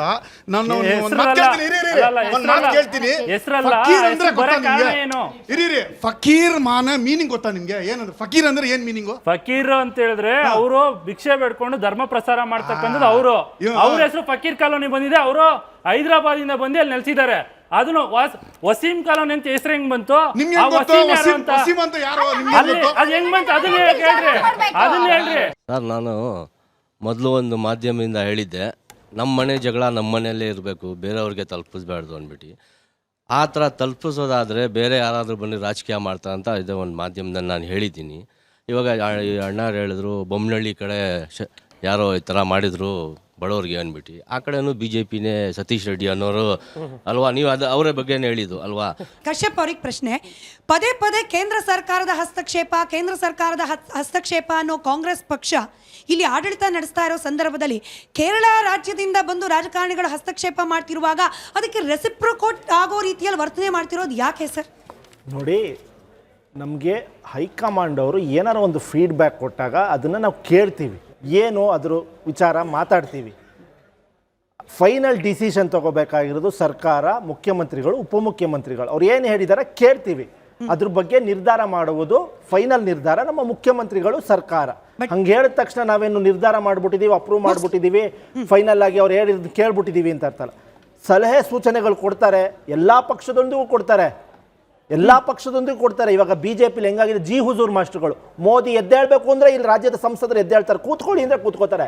ಆ ಮಟ್ಟಕ್ಕೆ ಹೋಗಿರುವ ಸಂಸದರಿಗೆ ಒಂದು ಮಾತಾಡುವ ನಾಲ್ಗೇನು ಕಿತ್ತಾಕ್ಬಿಟ್ಟಿದ್ದಾರೆ BJP ಕೇಂದ್ರ ಸರ್ಕಾರ. ನಮ್ಗೇನಾರ ಹೇಳಿದ್ರೆ ನಾವು ಅವರು ಓಪನ್ ಆಗಿ ಹೇಳ್ತಾರೆ. ನಮ್ಮ ರಾಜ್ಯ ಸರ್ಕಾರ, ಮುಖ್ಯಮಂತ್ರಿಗಳು, ಮಂತ್ರಿಗಳು ಏನಾರ ಹೇಳಿದ್ರೆ ಕೇಳ್ತೀವಿ, ಸಲಹೆ ಸೂಚನೆಗಳು ಕೊಟ್ರೆ ಕೇಳ್ತೀವಿ. ಹೈಕಮಾಂಡ್ ಏನೋ ಹೇಳಿದಾಗ ಅದನ್ನ ಕೇಳುವ ವ್ಯವಧಾನವನ್ನ ಪ್ರದರ್ಶನ ಮಾಡ್ತಿದ್ದಾರೆ. ಹಾಗಂದ ಮಾತ್ರಕ್ಕೆ ಅದನ್ನೇ ಫಾಲೋ ಮಾಡ್ತೀವ, ಒಪ್ಪೋಣ ಸರ್. ಬಟ್ ಹೈಕಮಾಂಡ್ ಯಾವಾಗ ಹೇಳ್ತಿದೆ, ನನ್ನನ್ sir, I am very very very sorry to use this harsh words, ನಮ್ಮ ರಾಜ್ಯದಲ್ಲಿ ಜನ ಕೊಟ್ಟಿರೋದು ಬಹುಮತದ ಸುಭದ್ರ ಸರ್ಕಾರಕ್ಕೆ ಆಜ್ಞೆ ಸರ್. ಇಲ್ಲಿ ಮುಖ್ಯಮಂತ್ರಿ ಕುರ್ಚಿ ಕಾಳಗ ನಡೀತಿರೋ ಸಂದರ್ಭದಲ್ಲಿ ಅದು ಸೀರಿಯಸ್ ಕನ್ಸರ್ನ್ ಮ್ಯಾಟರ್ ಅನ್ನಿಸ್ದೇ ಇರೋ KC ವೇಣುಗೋಪಾಲ್ ಅವರಿಗೆ ಇವಾಗ ಈ ಕೋಗಿಲೆ ಬಡಾವಣೆ ಒತ್ತುವರಿ ಯಾಕೆ ಅನ್ಸಿದೆ ಸೀರಿಯಸ್? ಬಿಕಾಸ್ ಅವ್ರು ಮುಖ್ಯಮಂತ್ರಿ ಆಗಬೇಕು ಸರ್. ಇಲ್ಲಿ ಜನ ಕೊಟ್ಟ ತೀರ್ಮಾನವನ್ನ ಮಜಾಕ್ ಮಾಡ್ಬಿಡ್ತು ನಿಮ್ಮ ಕಾಂಗ್ರೆಸ್ ಹೈಕಮಾಂಡ್. ಜನ ಕೊಟ್ಟ ತೀರ್ಮಾನವನ್ನ ಮಜಾಕ್ ಮಾಡ್ತು. ಒಂದ್ ನಿಮಿಷ ಸ್ಮಿತಾ, ಪ್ರಶ್ನೆ ಕೇಳಿದ್ರೆ ಉತ್ತರ ಕೊಡ್ತೀನಿ. ರಾಜಕೀಯ ಅವರು ಕೆಸರರ್ ಚಾಟಕ್ಕೆ ಅವರೇನೋ ಟ್ವಿಟ್ ಮಾಡಿದ್ದಾರೆ, ಯಾರು ಕೇರಳ CM. ವಾಸ್ತವದ ಸ್ಥಿತಿ ಅವರಿಗೆ ಅರಿವಿಲ್ಲ. ಇವರೇನೋ ಹಿಂಗೆ ಟ್ವಿಟ್ ಮಾಡಿದಾರಲ್ಲ ನೋಡಿ ಅಂತ KC ವೇಣುಗೋಪಾಲ್ ಹೇಳಿರೋದು ಹೊರತು ಹಂಗೆ ಮಾಡ್ಬಿಡಿ ಹಿಂಗೆ ಮಾಡ್ಬಿಡಿ ಅಂತಲ್ಲ. BJP ಅವರು ಜಿ ಹುಜೂರ್ ಮಾಸ್ಟರ್ಗಳಿದಾರಲ್ಲ, ರಾಜ್ಯದಿಂದ ಹೋಗಿದಾರಲ್ಲ ಎಲ್ಲ ಸಂಸದರು, ಮೋದಿ ಎದ್ದೇಳ್ತಾರೆ, ಕೂತ್ಕೋತಾರೆ, ಅವ್ರ ಬಾಯಲ್ಲಿ ಒಂದು ಮಾತು ಬರುವುದಿಲ್ಲ. KC ವೇಣುಗೋಪಾಲ್ ಅವರೇ ಬಳಸಿರುವ ಪದ ಸೀರಿಯಸ್ ಕನ್ಸರ್ನ್. ಅವ್ರನ್ನ ಟ್ವಿಟರ್ ಅನ್ನ ಮತ್ತೊಮ್ಮೆ ಹೋಗಿ ನೋಡಿ ಸರ್. ಯಾವುದು ಸೀರಿಯಸ್ ಕನ್ಸರ್ನ್ ಸರ್? ಒಂದು ಬಡಾವಣೆಯಲ್ಲಿ ಲಾಫುಲ್ ಆಕ್ಷನ್ ತಗೊಳ್ತಿರೋದಾ? ನೋಡಿ ಇವಾಗ ವಾಸ್ತವ ಸ್ಥಿತಿ ಏನಿದೆ, ಏನ್ ಮಾಡಬಹುದು ಅವ್ರಿಗೆ ಗೊತ್ತಿಲ್ಲ. ನೋಡಿ ಡೆಲ್ಲಿಲಿ ಕೂತಿದ್ದಾರೆ, ವೇಣುಗೋಪಾಲ್ ಅವರಿಗೆ ಗೊತ್ತಿಲ್ಲ ವಸ್ತುಸ್ಥಿತಿ. ಒಂದು ನಿಮಿಷ, ಕೇರಳ CM ಅವರು ಅಲ್ಲಿ ತ್ರಿವೇಂದ್ರಮಲ್ಲಿ ಕೂತ್ಕೊಂಡು ಟ್ವೀಟ್ ಮಾಡಿದ್ದಾರೆ. ವಾಸ್ತವ ಸ್ಥಿತಿ ಅವ್ರಿಗೆ ಗೊತ್ತಾ? ಅಲ್ಲಿ ಏನಿದೆ ಅಂತ ಗೊತ್ತಾ? ಅದು ಡಂಪಿಂಗ್ ಯಾರ್ಡು ಅಂತ ಅವ್ರಿಗೆ ಗೊತ್ತಾ? ಯಾರಿಗೆ ಕೇರಳ CM ಗೊತ್ತಾ ಅದು ಡಂಪಿಂಗ್ ಯಾರ್ಡು ಅಂತ? ಸುಮ್ಮನೆ ಎಲ್ಲೋ ಕೂತ್ಕೊಂಡು ಟ್ವೀಟ್ ಮಾಡಿಬಿಟ್ಟಿದ್ದಾರೆ. ಅಲ್ಲಿ ಮನುಷ್ಯರು ವಾಸಕ್ಕೆ ಯೋಗ್ಯವಲ್ಲದ ಜಾಗ ಅದು. ಹಾಗಾಗಿ ಏನೋ ಟ್ವೀಟ್ ಮಾಡಿದ್ದಾರೆ, ಏನಿದು ಸೀರಿಯಸ್ ಕನ್ಸರ್ನ್, ನಮಗೆ ವಾಪಸ್ ರಿಪ್ಲೈ ಮಾಡಿ ಅಂತ ಹೇಳಿದ್ದಾರೆ ಹೊರತು ತಕ್ಷಣ ಅವರು ಅದನ್ನ ಮಾಡ್ಬಿಡಿ ಇದನ್ನ ಮಾಡ್ಬಿಡಿ ಅಂತ ಹೇಳಿಲ್ಲ. ಫಾರ್ ಯರ್ ಕೈಂಡ್ ಇನ್ಫಾರ್ಮೇಶನ್, ನಮ್ಮ ಹೈಕಮಾಂಡ್ ಬಿಜೆಪಿ ತರ ಜಿ ಹುಜೂರ್ ಮಾಸ್ಟರ್ ಅಲ್ಲ. ಮೋದಿ ಎದ್ದೇಳಕ್ಕೆ ಕೂತ್ಕೊಳ್ಳಕ್ಕ ಅವ್ರ ಯೋಗ್ಯತೆಗೆ ರಾಜ್ಯಕ್ಕೆ ಬರಬೇಕಾಗಿರೋ ಅನುದಾನದ ಬಗ್ಗೆ ಮಾತಾಡಿ. ಇವತ್ತು 5,500 ಕೋಟಿ ಭದ್ರಾ ಮೇಲ್ದಂಡ ಯೋಜನೆ ದುಡ್ಡು ಬರಬೇಕು, ಅದ್ರ ಬಗ್ಗೆ ಮಾತಾಡ್ಲಿ. ಪೆರಿಫೆರಲ್ ರಿಂಗ್ ರೋಡ್ ಬಗ್ಗೆ ಮಾತಾಡ್ಬೇಕು, ಅದ್ರ ಬಗ್ಗೆ ಮಾತಾಡಿ. ಅದ್ ಬಿಟ್ಬಿಟ್ಟು ರಸ್ತೆ ನಿಲ್ಸ್ಕೊಂಡು ರಾಜಕೀಯ ಮಾಡೋದ್ ಬಿಟ್ಬಿಟ್ಟು ಅವ್ರಿಗೂ ಅವಕಾಶ ಇತ್ತು 4 ವರ್ಷ ಹೋಗ್ಬಿಟ್ಟು ಅದ್ ರಿಕವರಿ ಮಾಡಿದ್ರ ಜಾಗನ ಇಲ್ಲ. ಪ್ರಧಾನಮಂತ್ರಿ ನರೇಂದ್ರ ಮೋದಿ ಅವರಿಗೆ ಸಂವಿಧಾನಿಕವಾಗಿ ಸಿಕ್ಕಿರುವ ಅಧಿಕಾರ. ಅವರು ಇಡೀ ದೇಶದ ಪ್ರಧಾನಮಂತ್ರಿ, ಅವರು ಕರ್ನಾಟಕದ ಬಗ್ಗೆ ಸಲಹೆ ಕೊಡೋದು ಸಂವಿಧಾನಿಕವಾಗಿ ಅವರ ಹಕ್ಕು. ಹೋಮ್ ಮಿನಿಸ್ಟರ್ ಅಮಿತ್ ಶಾನು ಅಷ್ಟೇ, ಅವರು ಸಂವಿಧಾನಿಕ ಹುದ್ದೆಯಲ್ಲಿರೋದು, ಸಲಹೆ ಕೊಡೋದು ಅವರ ಹಕ್ಕು. ಹೂ ಇಸ್ KC ವೇಣುಗೋಪಾಲ್ ಕರ್ನಾಟಕದ ಬಗ್ಗೆ ಮಾತಾಡೋದಕ್ಕೆ? ಒಬ್ಬ ಆರ್ಡಿನರಿ MP ಅಷ್ಟೇ. KC ವೇಣುಗೋಪಾಲ್ ಒಬ್ಬ ಆರ್ಡಿನರಿ MP. ಏನ್ ಸಾಂವಿಧಾನಿಕ ಹುದ್ದೆ ಇದೆ KC ವೇಣುಗೋಪಾಲ್ಗೆ? BBMP ಅಫಿಷಿಯಲ್ಸ್ ಮೀಟಿಂಗ್ ಅಲ್ಲಿ ಬಂದು ಕುತ್ಕೊಳ್ಳೋದಕ್ಕೆ ನಿಮ್ಗೆ ಪುರಾವೆ ಇದೆ? 2024ರಲ್ಲಿ ಬಂಡೀಪುರ ಟ್ರಾವೆಲ್ ಬ್ಯಾನ್ ಮಾಡ್ತೀನಿ ಅಂತ ಹೇಳಿರಲ್ಲ, ಏನಕ್ಕೆ? ಪ್ರಿಯಾಂಕಾ ವಾದ್ರಾ ಬಕೆಟ್ ಹಿಡಿಬೇಕಾಗಿತ್ತ ಅವರು? ತಿರ್ಗಾ ಯಾಕೆ 15 ಲಕ್ಷ ಆನೆ ತುಳಿದು ಕೇರಳದವರು ಕೊಟ್ರಲ್ಲ, ಏನಕ್ಕೆ? ರಾಹುಲ್ ಗಾಂಧಿ ಬಕೆಟ್ ಹಿಡಿಬೇಕಾಗಿತ್ತ ಅವರು? ತಿರ್ಗಾ ಇವತ್ತು ನಿಮ್ಗೆ KC ವೇಣುಗೋಪಾಲ್ ಹೇಳಿದ ತಕ್ಷಣ ಕುತ್ಕೊಂಡ ನಾವು ನ್ಯಾಯ ಕೊಡ್ತೀವಿ ಅಂತ, ಏನಕ್ಕೆ KC ವೇಣುಗೋಪಾಲ್ ಬಕೆಟ್ ಹಿಡಿಬೇಕಾಗಿತ್ತ ಅವರು? ದಿನ ಬೆಳಗ್ಗೆ ಆದ್ರೆ ಅಧಿಕಾರದಲ್ಲಿ ಇದ್ಕೊಂಡು ಕೇರಳದವ್ರು KC ವೇಣುಗೋಪಾಲ್ದು ಬಕೆಟ್ ಹಿಡ್ಕೊಂಡು ಕೂತಿರೋದು ಇವರು. ಹೋಗಿ ಕುತ್ಕೊಂಡು ನಿಂತ್ಕೊ ಅಂತ ಹೇಳ್ಬಿಟ್ಟು ರಾಹುಲ್ ಗಾಂಧಿ, ಸೋನಿಯಾ ಗಾಂಧಿದು ಇವ್ರು ಬಂದ್ಬಿಟ್ಟು ಜಿ ಹುಜೂರ್ ಬಗ್ಗೆ ಮಾತಾಡ್ತಾರೆ. ಇದೇ ಕರ್ನಾಟಕದ BJP MPಗಳೇ ಇವತ್ತು ರಾಜ್ಯದಲ್ಲೇ 4 ಏರ್ಪೋರ್ಟ್ ತಂದಿರೋದು, ಏಮ್ಸ್ ತಂದಿರೋದು, ಕೆಂಪೇಗೌಡ ಏರ್ಪೋರ್ಟ್ ಟರ್ಮಿನಲ್ 2 ತಂದಿರೋದು, ಬೆಂಗಳೂರಿಂದ ಮೈಸೂರು ಎಕ್ಸ್ಪ್ರೆಸ್ ವೇ ತಂದಿರೋದು, Ayush executive centre of excellence ತಂದಿರೋದು. ಲೆಕ್ಕ ಎಷ್ಟು ಬೇಕಾದ್ರೂ ಕೊಡ್ತೀನಿ. ಬಕೆಟ್ ಹಿಡಿತಾ ಇರೋದು ಇವರೇ ಹೊರತು ಬೇರೆ ಯಾರು ಅಲ್ಲ. ನನ್ನ ಪ್ರಶ್ನೆ ಸಿಂಪಲ್ ಆಗಿ ಕೇಳ್ತೀನಿ, mainly for our Congress person. ಅವ್ರು ಹೇಳಿದ್ದು ಕೋಗ್ಲೆ ಬಡಾವಣೆಯಲ್ಲಿ ಜನ ವಾಸ ಮಾಡೋಕ್ಕೆ ಸರಿ ಇಲ್ಲ, ನಾವು ನೋಟಿಸ್ ಕೊಟ್ಟಿದ್ದೀವಿ, ಅದೆಲ್ಲ ಆದಮೇಲೆ ನಾವು ಅದು ಡೆಮಾಲಿಷನ್ ಬಂದಿದ್ದೀವಿ ಅಂತ ಹೇಳಿದ್ರು. I agree for everything what you shed.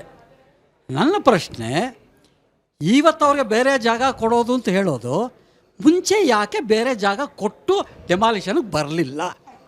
ಉತ್ತರ ಕೊಡಿ. ನೋಡಿ, ಅಧಿಕಾರಿಗಳ ಮಟ್ಟದಲ್ಲಿ ಈ ಮಾತುಕತೆ ನಡೆದಿತ್ತು. ಯಾವಾಗ ಇದು ಕೇರಳ CM ಅವರು ತಮ್ಮ ಮೂಗನ್ನು ತಂದು ಇಲ್ಲಿಟ್ಟರೋ ಅವಾಗ ಇದು ಹೊರಗಡೆ ಬಂತು. ಅಧಿಕಾರಿಗಳು ಮಾತುಕತೆ ಮಾಡಿದ್ರು, ಯಾರು ಅರ್ಹರಿದ್ದೀರೋ ಅವ್ರಿಗೆ ನಾವು ಬದಲಿ ವ್ಯವಸ್ಥೆ ಮಾಡಿಕೊಡ್ತೀವಿ ಅಂತ. ಮಾಧ್ಯಮದವರು ಯಾರು ಅದ್ರ ಬಗ್ಗೆ ಮಾತಾಡಿರಲಿಲ್ಲ. ಯಾರ್ಯಾರು ಅರ್ಹರಿದ್ದಾರೋ ಪಟ್ಟಿ ಮಾಡಿದ್ರು, ಯಾರ್ಯಾರಿಗೆ ಅಲ್ಲಿ ನಾವು ಬೇರೆ ಕಡೆ ಶಿಫ್ಟ್ ಮಾಡಬೇಕು, ಅವ್ರಿಗೆ ಮನೆ ಕೊಡಬೇಕು ಅಂತ, ರಾಜೀವ್ ಗಾಂಧಿ ಹೌಸಿಂಗ್ ಸೊಸೈಟಿ ಸ್ಕೀಮಲ್ಲಿ ಕೊಡಬೇಕು ಅಂತ ಪಟ್ಟಿ ಮಾಡ್ಕೊಂಡಿದ್ರು. ಯಾವಾಗ ಇದು ಕೇರಳ CM ಅವರು ಏನೋ ರಾಜಕೀಯ ತೆವಲು ತೀರಿಸ್ಕೊಳಕ್ಕೆ ಇಲ್ಲಿ ಬಂದು ಮಾತಾಡಿದ್ರು, ಅವಾಗ ಇದು ಬ್ಲೋ ಅಪ್ ಮಾಡಿಬಿಟ್ಟು ಅವ್ರಿಗೆ ಯಾಕೆ ಕೊಡಲಿಲ್ಲ, ಇವ್ರಿಗೆ ಯಾಕೆ ಕೊಡಲಿಲ್ಲ. ನೋಡಿ, ಇವತ್ತು ಹೇಳ್ತಾ ಇದೀವಿ, ನಿನ್ನೆನೂ ಹೇಳ್ತಾ ಇದೀವಿ, ನಾನೇನೂ ಹೇಳ್ತೀವಿ, ಯಾರು ಅರ್ಹರಿದ್ದೀರೋ ಅವ್ರಿಗೆ ಬದಲಿ ವ್ಯವಸ್ಥೆ ಮಾಡ್ಕೊಡ್ತೀವಿ. ಅಲ್ಲಲ್ಲ, ಹೇಳ ಪ್ರಶ್ನೆಗೆ ಉತ್ತರ ಕೊಟ್ಟಾಯ್ತು ನಿಮಗೆ. ನನ್ನ ಕ್ವಶನ್ 6 ಜನಕ್ಕೂ ಇದು ಒಬ್ಬರಿಗೆ ಇಬ್ಬರಿಗೆ ಅಂತಲ್ಲ. ಸೊ ಫಸ್ಟ್ 2015 ಗೊತ್ತಾಯ್ತು ಅಂತ ಹೇಳಿದ್ರಿ. ಸೊ ಏನಕ್ಕೆ 10 ವರ್ಷ ತಗೊಳ್ತು ಇದನ್ನ ಮಾಡೋಕ್ಕೆ? ಸೊ ಇವಾಗ 343 ಏಕರ್ಸ್ ರಿಕವರಿ ಮಾಡಿದ್ದೀರಾ ಅಂತ ನಿಮ್ಮಲ್ಲೇ ಬಂತು. ಸೊ ಅದನ್ನು ಏನು ಡೆವಲಪ್ಮೆಂಟ್ ಮಾಡಿದ್ದೀರಾ? ಆಮೇಲೆ ಜೊತೆಗೆ ಇವಾಗ ಡೆಮಾಲಿಷನ್ ಮಾಡಿರೋದು, let me be very straight, not going off the track. ನೀವೆಲ್ಲ ಪೊಲಿಟಿಷಿಯನ್ಸ್ ಆದ್ರಿಂದ ಕರೆಕ್ಟಾಗಿ ಹೇಳಿ, ಇವಾಗ ಇದು is it on the priorities of the benefit of the citizens or for the stakeholders? Let me be very clear. Stakeholders ಅಂದರೆ real estate ಅವ್ರಿಗಿರ್ಬೋದಾ, ಅಥವಾ properties development ಅವ್ರಿಗಿರ್ಬೋದಾ, ಪೊಲಿಟಿಷಿಯನ್ಸ್ಗಿರ್ಬೋದಾ, ಕಾರ್ಪೊರೇಟರ್ಸ್ ವಾಟ್ ಎವರ್ ಕಾರ್ಪೊರೇಷನ್ಸ್ಗಿರ್ಬೋದಾ? ಇದನ್ನು ಯಾವ ರೀತಿ ಮಿಸ್ಯೂಸ್ ಆಗಲ್ಲ ಅನ್ನೋದು ನಮಗೆ ಬೇಕು. ಇಲ್ಲಾಂದರೆ 10 ವರ್ಷ ಬೇಕಾ? ಇದಕ್ಕೆ ಶ್ರೀನಿವಾಸ್ ಅವರು ಉತ್ತರ ಕೊಡಿ. ಈ ಜಾಗ ಏನಕ್ಕೆ ಉಪಯೋಗ ಆಗುತ್ತೆ ಅಂತ ಕೇಳ್ತಾ ಇದ್ದಾರೆ. ಈ ಜಾಗ ಅಕ್ವೈರ್ ಆಗಿರೋದು ಸಾಲಿಡ್ ವೇಸ್ಟ್ ಮ್ಯಾನೇಜ್ಮೆಂಟ್ ನ ರೀಸೈಕಲ್ ಮಾಡಕ್ಕೆ. ಅಲ್ಲಿ ಒಂದು ಆ ಕಂಪ್ನಿಗೇನೆ ಇದು ಟ್ರಾನ್ಸ್ಫರ್ ಆಫ್ ರೈಟ್ಸ್ ಟ್ರಾನ್ಸ್ಫರ್ ಆಗುತ್ತೆ ಹೊರತು ಯಾವ ರಿಯಲ್ ಎಸ್ಟೇಟ್ ಮಾಫಿಯಾಗೆ ಅದಕ್ಕೆ ಇದಕ್ಕೆ. ಒಂದೇ ನಿಮಿಷ, ನಾನು ಹೇಳ್ತೀನಿ, ಇದು ಮಾರಿದ್ಯಾರು? ಆವಾಗ ಆಗಿನ ಕಾಲದಲ್ಲಿ 2-2 ಲಕ್ಷ ರೂಪಾಯಿ ಇಸ್ಕೊಂಡು ನಿಮ್ಗೆ ಸೈಟ್ ಕೊಡ್ತೀವಂತ 20 ವರ್ಷದ ಮುಂಚೆ ನಿಮ್ಗೆ ಬರ್ದು ಕೊಡ್ತೀವಂತ ಮಾರಿದ್ಯಾರು? ಇದೇ ಕಾಂಗ್ರೆಸ್ಸಿನ ಬ್ಲಾಕ್ ಕಾಂಗ್ರೆಸ್ ಪ್ರೆಸಿಡೆಂಟ್ಗಳು. ಇವ್ರು ಮಾರಿದ್ದು. ಇವ್ರು ಮಾರಾದ. ಮೇಡಮ್ ಕೇಳಿಸ್ಕೊಳ್ಳಿ ಮೇಡಮ್, ಪ್ಲೀಸ್ ಮೇಡಮ್ ಪ್ಲೀಸ್. ಕೇಳಿ. ಪ್ರಶ್ನೆ ಕೇಳಿದ್ಮೇಲೆ ಉತ್ತರ ಪೂರ್ತಿ ಕೇಳಿಸ್ಕೊಳ್ಬೇಕು. ಈಗ ಇದು ಮಾಡಿದ್ರಲ್ಲ, ಇದು ಮಾರಿದ್ದು ಕಾಂಗ್ರೆಸ್ನವರೇ. ಈಗ ಅದನ್ನ ಒತ್ತಾಯಿಸ್ಕೊಂಡು ಕಂಟ್ರೋಲ್ ನಲ್ಲಿ ತಗೊಂಡಿರೋದು ಕಾಂಗ್ರೆಸ್ನವರೇ. ಈಗ ಮೇಡಮ್ ಅವ್ರು ಹೇಳಿದ್ರು ಏನಂತ, ಅಕ್ರಮವಾಗಿದ್ದಾರೆ ಅಂತ. ನೋಡಿ, ಯಾರು ಬಡವನ್ಗೂ ಭಿಕ್ಷೆ ಬಡವನ್ ಮನೆ ಹಾಳು ಮಾಡೋಕ್ಕೂ ಯಾರಿಗೂ ಇಷ್ಟ ಇಲ್ಲ ಒಬ್ಬ ಮಾನವೀಯತೆ ದೃಷ್ಟಿಯಿಂದ. ಬಟ್ ಒಂದು ಇಲ್ಲಿ ಏನಾಗ್ತಾ ಇದೆ ಅಂತ ಹೇಳಿದ್ರೆ, ನಿಮ್ಮದೇ ಪಕ್ಷದ ಒಬ್ಬ ಒದ್ದೆಲಿರುವಂತ BZ ಜಮೀರ್ ಅಹಮದ್ ಖಾನ್ ಅವ್ರು ಹೋಗಿ ಹೇಳ್ತಾರೆ, ನಿಮಗೆ ಮನೆ ಸಿಗುವಂತ ಗ್ಯಾರಂಟಿ, ಯಾವ ಮನೇಲಿ ಇದ್ದೀರಾ ಅದೇ ಮನೆ ಕೊಡಿಸುವಂತ ಗ್ಯಾರಂಟಿ ನಾನ್ ತಗೊಂಡ್ಬರ್ತೀನಿ. ಒಂದ್ ಚಿಕ್ಕ ಡೌಟ್ ಸರ್, ಜಮೀರ್ ಅವ್ರು ಹೇಳುವಾಗ ಯಾರು ಅರ್ಹರಿದ್ದಾರೆ ಅವರಿಗೆ ಅನ್ನೋ ಪದ ಬಳಕೆ ಮಾಡಿದ್ರು. ಕೇಳಿಸ್ಕೊಳ್ಬೇಕು. 100 ವಿಡಿಯೋ ನೋಡಿ ಅವ್ರದ್ದು ಬೇಕಾದ್ರೆ. ನಾನೇನ್ ಹೇಳ್ತಾ ಇದ್ದೀನಿ, ಇವರು ಪದೇ ಪದೇ ಟಾರ್ಗೆಟ್ ಮಾಡಿ ಹೇಳ್ತಾ ಇದಾರಲ್ಲ, ಅದು ಕಸ ಹಾಕೋದೇ ಇದ್ರೆ, ಅವರು ಇಲ್ಲಿಗಲ್ಲೇ ಇದ್ರೆ ಇಲ್ಲಿಗಲ್ ಇರ್ಲಿ. ಅವ್ರೇನು ಅಲ್ಲಿ ಸದಾಶಿವ ನಗರದಲ್ಲಿ DK ಶಿವಕುಮಾರ್ ಅವ್ರ ಮನೇಲಿ ಇಲ್ಲ ಮೇಡಮ್. ಆ ಬಡವರು ಇರೋದು ಸರ್ಕಾರದ ಜಾಗದಲ್ಲಿ. ಅವ್ರು ಹಿಂದೂ ಆಗಿರ್ಲಿ, ಮುಸ್ಲಿಮ್ಸ್ ಆಗಿರ್ಲಿ, ಯಾರಾಗಿರ್ಲಿ. ಬಟ್ ಅವ್ರಿಗೆ ಹೋಗಿ ನಾವು CM ಇಬ್ರಾಹಿಂ ಅವ್ರು ಹೋಗಿ ಬಂದ್ವಿ, ಇವ್ರು ಪ್ರೊಟೆಸ್ಟ್ ಮಾಡಿದ್ರು. SDP ಅವ್ರು ಪ್ರೊಟೆಸ್ಟ್ ಮಾಡಿದ್ರು, ರಾಂಗ್ ಜಾಗ. ಬಟ್ ಅವ್ರಿಗೆ ಊಟನೂ ಹಾಕಿದ್ರು. ಅವರು ಊಟ ಕೇಳಿ, ಅದು ಯಾಕಂದ್ರೆ ಅವ್ರು ಫ್ರೀಡಮ್ ಪಾರ್ಕ್ ಅಲ್ಲಿ ಮಾಡ್ಬೇಕಾಗಿತ್ತು, ಆ ಜಾಗದಲ್ಲಿ ಮಾಡಿದ್ರು, ರಾಂಗ್ ಇರ್ಬೋದು. ಬಟ್ ಅವ್ರು ಊಟನೂ ಹಾಕಿದ್ರು SDP ಅವರು. ಯಾಕಂದ್ರೆ ತಿಂದು ದ್ರೋಹ ಬಗಿಬಾರ್ದು ಅಂತಾರೆ, ಅಲ್ಲಿ ಕೊಟ್ರು ಊಟ. ಬಟ್ ನಾನು ಹೇಳೋದೇನಂದ್ರೆ, ನಿಮ್ಮದೇ ಸರ್ಕಾರದ ನಿಮ್ಮದೇ ಮಂತ್ರಿ ಹೋಗಿ ಅಲ್ಲಿ ಹೋಗಿ ಎಲ್ಲಾರ್ಗು ಕೈ ಮುಕ್ಕೊಂಡು ಬೇರೆ ಕಡೆ ದುಡ್ಡು ಹಂಚೋರು ಇಲ್ಲಿ ಹೋಗಿ ಹೇಳ್ತಾರೆ. ಸಿಹಿ ಸುದ್ದಿ ಏನ್ರಿ ಹೇಳ್ಬೇಕಿದು? ಸಿಹಿ ಸುದ್ದಿ ನಿಮ್ಗೆ CM ಕೊಡ್ತಾ ಇದ್ದಾರೆ. ಎಲ್ಲಿ ಹೋದ್ರು CM DC ಗೆ ಕರೆದಿದ್ದಾರೆ ಮೀಟಿಂಗ್ ಇವತ್ತು 10 ಗಂಟೆಗೆ. ಎಲ್ಲಾಯ್ತು ಮೀಟಿಂಗ್? ಯಾವ ಮಾಧ್ಯಮದಲ್ಲಿ ಕವರ್ ಆಗಿದೆ? ಆಮೇಲೆ DC ಗೆ ಹೋದೆ ಆದ್ಮೇಲೆ ಇವರು ಡಿಕ್ಲೇರ್ ಮಾಡ್ತಾರೆ, ನೀವು ಮನೆ ಖಾಲಿ ಮಾಡೋದು ಬೇಕಾಗಿಲ್ಲ, ನಿಮ್ಮ ಮನೆ ಹೊಡೆದಿರೋರಿಗೆ 5-5 ಲಕ್ಷ ರೂಪಾಯಿ ಪರಿಹಾರ. ಅದು CM ಇಬ್ರಾಹಿಂ ಅವ್ರು ಹೇಳಿದ ಮೇಲೆ 5-5 ಲಕ್ಷ ರೂಪಾಯಿ ಪರಿಹಾರ ಕೊಡ್ತಾರಂತೆ. ಯಾರೋ ಒಂದು ತಾಯಿ ಅವಳ ಮಗಳಿಗೆ 2 ಲಕ್ಷ ರೂಪಾಯಿ ಇಟ್ಟಿದ್ಲಂತೆ ಮನೇಲಿ, ಅದು ಕೂಡ ಹೋಗ್ಬಿಟ್ಟಿದೆ. ಆ ತರ ಬುಲ್ಡೇಸರ್ ನಡೆಸಿದ್ದಾರೆ. ಅಂತವ್ರಿಗೆ ಅನ್ಯಾಯ ಮಾಡಿರೋದಕ್ಕೆ ಈ ರಾಜ್ಯದ ಜನ ಅನ್ಯಾಯ ಮಾಡಲ್ಲ ಅಂತ 2028ಕ್ಕೆ ನೀವು ನಂಬೋದಾ? ಕಾಂಗ್ರೆಸ್ ಹೋಗ್ತಾರ ಪ್ರಶ್ನೆ. ಇವಾಗ ನಾವು ಗೌರ್ಮೆಂಟ್ ಜಾಗದಲ್ಲಿ ಇದ್ವಿ, ನಮ್ಮನ್ನು ಇವಾಗ ಕಳಿಸಿದಾರೆ, ನಮಗೂ ಏನು ಪರಿಹಾರ ಕೊಟ್ಟಿಲ್ಲ. ಎಲ್ಲಿ ಅಂತ ಸಮೇತ ಕೊಡ್ತೀವಿ, ಎಲ್ಲಿ ಏನು ಅಂತವ ನಮಗೂ ಕೊಡ್ಲಿ ಜಾಗನ. ಕಾಂಗ್ರೆಸ್ನವ್ರಿಗೇನೆ ಪ್ರಶ್ನೆ. ನೋಡಿ, ಯಾರು ಅರ್ಹರಿದಾರೋ ಅವ್ರಿಗೆ ಬದಲಿ ವ್ಯವಸ್ಥೆ ಮಾಡ್ತಾರೆ ಅಂತ DCM ಅವರು ಹೇಳಿದ್ದಾರೆ, CM ಹೇಳಿದ್ದಾರೆ, ಎಲ್ಲರೂ ಹೇಳಿದ್ದಾರೆ. ಅದಕ್ಕೆ ಚಿಂತೆ ಮಾಡೋ ಅಗತ್ಯ ಇಲ್ಲ. ಒಂದ್ ನಿಮಿಷ. ಇವತ್ತು CM ನಿಮ್ಮ ಏನಪ್ಪ ಪ್ರೆಸ್ನವ್ರು ಇದು ನಿಮ್ಮ ಮೀಡಿಯಾ ಕೋಆರ್ಡಿನೇಟರ್ಸ್ಗೆ ಹೇಳಿ, ಇವತ್ತು 5 ಗಂಟೆಗೆ CM ಮೀಟಿಂಗ್ ಇಟ್ಕೊಂಡಿರೋದು ಇದ್ರ ಬಗ್ಗೆ ಚರ್ಚೆ ಮಾಡಿ. 10 ಗಂಟೆಗೆ ಇವರು ಹೇಳ್ತಾರೆ ಜಮೀರ್ ಅಹಮದ್ ಖಾನ್ ನೋಡಿ, ಇವರು ಹೇಳ್ತಾರೆ 5 ಗಂಟೆಗೆ ನೋಡಿ. ಇವ್ರ ಪ್ರಶ್ನೆ ಸಿಂಪಲ್ ಇತ್ತು ಸರ್. ಈಗ RR ನಗರದಲ್ಲಿ ರಾಜಕಾಲುವೆ ಒತ್ತುವರಿ ಅಂತ ಹೇಳಿ ಒಂದಷ್ಟು ಜನ ಕಷ್ಟಪಟ್ಟು EMI ಮಾಡ್ಕೊಂಡು ಮನೆ ಕಟ್ಟಿದ್ರು, ಹೊಡೆದು ಹಾಕಿದ್ರಿ. ಮಾನವೀಯತೆ ಅಲ್ಲಿ ಪ್ರದರ್ಶನ ಮಾಡಿ ಈ ಜಯನಗರದಲ್ಲಿ ಬೀದಿ ಬದಿ ವ್ಯಾಪಾರ ಮಾಡ್ಕೊಂಡು ಹೊಟ್ಟೆಗೆ ಒಂದಷ್ಟು ಹಿಟ್ ಮಾಡ್ಕೊಳ್ತಾ ಇದ್ರು, ಅಂಗಡಿಗಳನ್ನ ಕಿತ್ತಾಕ್ಸಿದ್ರಿ. ಅವ್ರಿಗೂ ಒಂದು ಶಾಶ್ವತ ಪರಿಹಾರ ಮಾಡ್ಕೊಡಿ. ಮಾನವೀಯತೆ ಇಲ್ಲಿ ಮಾತ್ರ ಅಲ್ಲ ಸರ್, ಎಲ್ಲಾ ಕಡೆ ಪ್ರದರ್ಶನ ಮಾಡಿ ಅಂತ ಹೇಳಿ ಅವ್ರ ಪ್ರಶ್ನೆ. ಉತ್ತರ ನಾವು ಒಂದು ನಿಮಿಷ ಎಲ್ಲ ಅರ್ಹ ಫಲಾನುಭವಿಗಳಿಗೂ ನಮ್ಮ ಸರ್ಕಾರ ಸ್ಪಂದಿಸುತ್ತೆ. ಯಾರು ಅಚಾತುರ್ಯ ಮಾಡಿಬಿಟ್ಟು ಅವ್ರಿಗೆ ಅಪ್ರೂವಲ್ ಕೊಟ್ಬಿಟ್ಟು ಮನೆ ಕಟ್ಕೊಳಕ್ಕೆ ಬಿಟ್ಟಿರ್ತಾರೋ, ಏನಾರೋ ನಾವು ಮಾನವೀಯತೆ ದೃಷ್ಟಿಯಿಂದ ರಾಜೀವ್ ಗಾಂಧಿ ಹೌಸಿಂಗ್ ಸೊಸೈಟಿಯಿಂದ ನಾವು ಯಾರಿಗೆ ಏನು ಮಾಡಬೇಕು ಅಂತ ಸರ್ಕಾರದ ಹಂತದಲ್ಲಿ ತೀರ್ಮಾನ ಮಾಡ್ತೀವಿ. ಅವ್ರಿಗೂ ಕೊಡ್ಸೋಣ, ಎಲ್ಲರಿಗೂ ಕೊಡ್ಸೋಣ. ಹಾಗಾದ್ರೆ ಅವರೊಂದು ಟೀಮು ಎಲ್ಲ ತಗೊಂಡು ಬಂದ್ರೆ ಈಗ ಕಾಂಗ್ರೆಸ್ ಸರ್ಕಾರ ಎಲ್ಲರಿಗೂ ಕೊಡ್ತದಲ್ಲ, ಇದನ್ನ ನಾವು ನಂಬೋದು. ಇವತ್ತು ರಿಪಬ್ಲಿಕ್ ಕನ್ನಡದ ಮೂಲಕ ಮಾತು ಕೊಡ್ತಾ ಇದ್ದಾರೆ. ಇಡೀ ಕರ್ನಾಟಕ ರಾಜ್ಯದಲ್ಲಿ ಎಲ್ಲೆಲ್ಲಿ ಸರ್ಕಾರಿ ಜಾಗದಲ್ಲಿ ಕಟ್ಕೊಂಡಿದ್ದವ್ರನ್ನ ತೆಗೆಸಾಕ್ಸಿದ್ದಾರೆ. ಬೆಂಗಳೂರಿನಲ್ಲಿ ನಾವು ಒಂದು ಟೀಮ್ ಹೋದ್ರೆ ಕಾಂಗ್ರೆಸ್ನವರು ನಮಗೆ ವಸತಿ ವ್ಯವಸ್ಥೆ ಕಲ್ಪಿಸಿ ಕೊಡ್ತೀರಾ ಸರ್? ಸರ್, ಕಾಂಗ್ರೆಸ್ ಪಕ್ಷದವ್ರಿಗೆ ಒಂದು ಪ್ರಶ್ನೆ ಮತ್ತು ಒಂದು ಸಲಹೆ ಕೇಳ್ತಿದ್ದೀನಿ. ಈಗ ನೀವು ಹೇಳ್ತಿದ್ರೆ ಇವರೊಬ್ರಿಗೆ ಪರಿಹಾರ ಕೊಡ್ತೀವಿ ಅಂತ, ಮುಂದಕ್ಕೆ ಇದೇ ತರ ನಾಳೆ ಒಬ್ಬರು ಕೊಡ್ತೀವಿ ಅಂತ ಹೇಳ್ತಾ ಇದ್ದೀವಿ. ಈಗ ನಿಮ್ಮ ಡಿಸ್ಕಸ್ ಈಗ ನಿಮ್ಮಲ್ಲಿ ಡಿಸ್ಕಸ್ 2 ನಿಮಿಷದ ಮುಂಚೆ ಮಾತಾಡೋದು, ಈಗ ನೀವು ಡಿಸ್ಕಸ್ ಕೊಡ್ತಿದೀವಿ ಅಂತಿದ್ದೀರಾ. ಈಗ ನೀವು ಡಿಸ್ಕಸ್ ಮಾಡ್ತಿದ್ದೀನಿ ಅಂತಿದ್ದೀರಲ್ವಾ, ಇದೇ ಥರ ನಾಳೆ ಇನ್ನೊಬ್ರು ಬರ್ತಾರೆ ರಾಜ್ಯಾದ್ಯಂತ ಹಿಂಗೆ ಹೊರಗಡೆಯಿಂದ ಬಂದವ್ರಿಗೆ ದಾನ ಮಾಡ್ಕೊಂಡು ಹೋಗ್ಬಿಡಿ, ಟ್ಯಾಕ್ಸ್ ಕಟ್ಕೊಂಡು ಹೋಗ್ತಾ ಇರಲಿ, ದಾನ ಮಾಡ್ಕೊಂಡು ಹೋಗ್ತಾ ಇರಿ ನೀವು. ನಮ್ಮ ಸವಾಲ್ ಬಂದು ಭವ್ಯ ಮೇಡಮ್ಗೆ. ಮೇಡಮ್ ನಮಸ್ಕಾರ. ತಾವು ಹೇಳಿದ್ರಿ ನಮ್ಮ ಹಿಂದೂಗಳು ಭಜನೆ ಹಾಕಿದ್ರೆ ಮನೆ ಮೇಲೆ ಕಲ್ಲು ಹೊಡಿತಾರೆ, ಟೀಮ್ ಕಟ್ಕೊಂಡು ಬರ್ತಾರೆ, ಗುಂಪು ಕಟ್ಕೊಂಡು ಬರ್ತಾರೆ ಅಂತ. ದಯವಿಟ್ಟು ಎಲ್ಲಿ ಆಗಿದೆ ಅದು ಡೇಟಾ ತಾವು ಕೊಟ್ಟರೆ ಆ ಮನೆಗೆ ಹೋಗಿ ನಮ್ಮ ಎಂಪವರ್ಮೆಂಟ್ ಪಾರ್ಟಿಯಿಂದ ಹೋಗಿ ನಾವು ಅವ್ರ ಜೊತೆ ಭದ್ರವಾಗಿ ಅವ್ರ ಮನೆ ವಾಸ ಕಟ್ಟಡ ಮುಂದ್ಗಡೆ ನಾವು ನಿಂತು ಅವ್ರಿಗೆ ಭದ್ರತೆ ಮಾಡಿಕೊಡ್ತೀವಿ. ಪ್ರಶ್ನೆ ಅನ್ನೋದ್ಕಿಂತ ಇದು ನಾನು ಪ್ರಶ್ನೆ ಅಂತ ಕನ್ಸಿಡರ್ ಮಾಡಲ್ಲ. ಸಮಾಧಾನ ಇಲ್ಲ, ನಾನು ಇದನ್ನ ಪ್ರಶ್ನೆ ಅಂತ ಕನ್ಸಿಡರ್ ಮಾಡಲ್ಲ. ತುಂಬಾ ಒಳ್ಳೆ ಇನಿಷಿಯೇಟಿವ್ ಇದೆ, ಅದನ್ನ ಮಾಡಿ ಸರ್ ಅಂತ ನಾನು ರಿಕ್ವೆಸ್ಟ್ ಮಾಡ್ಕೊಳ್ತೀನಿ. ಇದು ನಮ್ಮ ಪ್ರಶ್ನೆ, ಇದು RSSಗೆ ಇದು ನಮ್ಮ ಕಾಂಗ್ರೆಸ್ಗೆ ಮೈನಾರಿಟೀಸ್ಗೆ ಫುಲ್ ಮಾಡಿದ್ರಲ್ಲ ಸುಮಾರು 2.5 ವರ್ಷದಿಂದ. ನಮ್ಮ ಕೃಷ್ಣ ಬೈರೇಗೌಡಗೆ ನಾವು 1,52,000 ಓಟ್ ಇಂದ ನಾವು ಗೆದ್ಸಿರೋದು. ನಾವು ಸುಮಾರು 70 ಮಸ್ಜಿದಲ್ಲಿ ಡಿಸೈಡ್ ಮಾಡಿ ನಮ್ಮ ಮುಸ್ಲಿಂ ಗುರುಜಿಗಳಿಗೆ ಯೂಸ್ ಮಾಡಿ ಕಾಂಟ್ರವರ್ಸಿ. ಹೌದು ಮೇಡಮ್, ಕಾಂಟ್ರವರ್ಸಿ. ಯಾಕಂದ್ರೆ ನೋಡಿ, ನಾವು ಎಲ್ಲ ಹಾಕಿ ಓಟ್ ನಮ್ಮ ಮುಸ್ಲಿಂ ಗುರುಜಿಗಳಿಗೆ ಕಾಂಗ್ರೆಸ್ದವ್ರು ಯೂಸ್ ಮಾಡಿ ಓಟ್ ತಗೊಂಡು ಅವರು ಯೂಸ್ ಮಾಡಿ ಈಗವರೆಗೂ ವಿಸಿಟ್ ಮಾಡಿಲ್ಲ. ಅವರು ಈಗವರೆಗೂ ಯೂಸ್ ಮಾಡಿಲ್ಲ. ಸುಮಾರು 10 ದಿವಸದಿಂದ ಕೋಗಿಲು ವಸೀಂ ಲೇಔಟ್ ಫಕೀರ್ ಲೇಔಟ್ಗೆ ನಾವು ವಿಸಿಟ್ ಮಾಡ್ತಾ ಇದ್ದು. ನಾವು ಆ ಹುಡುಗಿರಿ ಇದ್ದಾರೆ ಸುಮಾರು 18 ಇಯರ್ಸ್ ಹುಡುಗಿರಿಗೆ, ಅಲ್ಲಿ ಟಾಯ್ಲೆಟ್ಗೆ ಹೋಗಕ್ಕೆ ಅವರು ಶೇವ್ ಆಗಬೇಕು ಕಾಂಗ್ರೆಸ್ ಅವ್ರಿಗೆ, ಹೋಗಿ ಏನು ವ್ಯವಸ್ಥೆ ಮಾಡಿಲ್ಲ ಅವರು. ಸೊ ಅದಕ್ಕೋಸ್ಕರ ಏನ್ ಮಾಡ್ತಾರೋ ಅವರು ಕಾಂಗ್ರೆಸ್ ಅವರು ಒಂದು ರಿಪೋರ್ಟ್ ನಮಗೆ ಕೊಡಬೇಕು ಅಂತ. ಗೋವರ್ಧನ್ ಅವರು ಅಲ್ಲಿ ಒಂದ್ ನಿಮಿಷ ನಿಮ್ ಪ್ರಶ್ನೆ ಕೇಳೋಕ್ ಮುಂಚೆ, ಗೋವರ್ಧನ್ ಅವರೇ ನೀವು ಕೂಡ ಈ ವಿಚಾರದಲ್ಲಿ ಒಂದಷ್ಟು ಅಂಕಿಅಂಶಗಳನ್ನು ಕಲೆ ಹಾಕಿದ್ರಿ, ವಾಸ್ತವ ಪರಿಸ್ಥಿತಿ ಗಮನಿಸ್ತಿದ್ರಿ. ಕೃಷ್ಣ ಬೈರೇಗೌಡರ ಮೇಲೆ CM ಇಬ್ರಾಹಿಂ ಅವರು ಗಂಭೀರ ಆರೋಪ ಮಾಡಿದ್ರು, ಅಲ್ಲಿ ನಿವಾಸಿಗಳು ಆರೋಪ ಮಾಡ್ತಿದ್ದಾರೆ.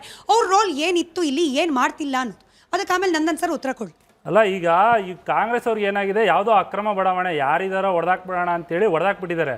ಯಾವಾಗ ಇದರಲ್ಲಿ ಮುಸ್ಲಿಮ್ಸ್ ಅವರೇ ಬಹುಸಂಖ್ಯಾತರಿದ್ದಾರೆ ಅಂತೇಳಿ ಇದು ನ್ಯಾಷನಲ್ ಇಶ್ಯೂ ಆಗಿ ಕನ್ವರ್ಟ್ ಆಯಿತು, ಆವಾಗ ಅವ್ರಿಗೆ ಕೈ ಸುಡೋಕ್ಕೆ ಸ್ಟಾರ್ಟ್ ಆಗಿರ್ತಕ್ಕಂಥದ್ದು, ಅಯ್ಯೋ ಎಂಥ ಕೆಲಸ ಮಾಡಿಬಿಟ್ವಿ ಅಂತ. ಅದೇ ಜಾಗದಲ್ಲಿ ನೀವೇನಾದರೂ ಯಾವುದೇ ರೀತಿಯಾದಂಥ ಈ ರೀತಿ ಸಮಸ್ಯೆ ಆಗಲಿಲ್ಲ ಅಂದರೆ ಇವತ್ತು ಈ ಡಿಬೇಟು ಆಗ್ತಾ ಇರಲಿಲ್ಲ, ಸರ್ಕಾರ ಇಷ್ಟು ಸ್ಪೀಡಾಗಿ ಸ್ಪಂದಿಸ್ತಾನೂ ಇರಲಿಲ್ಲ, ಪಿಣರಾಯಿ ವಿಜಯನ್ ಕೂಡ ಟ್ವೀಟ್ ಮಾಡ್ತಾ ಇರಲಿಲ್ಲ, KC ವೇಣುಗೋಪಾಲ್ ಕೂಡ ಟ್ವೀಟ್ ಮಾಡ್ತಾ ಇರಲಿಲ್ಲ.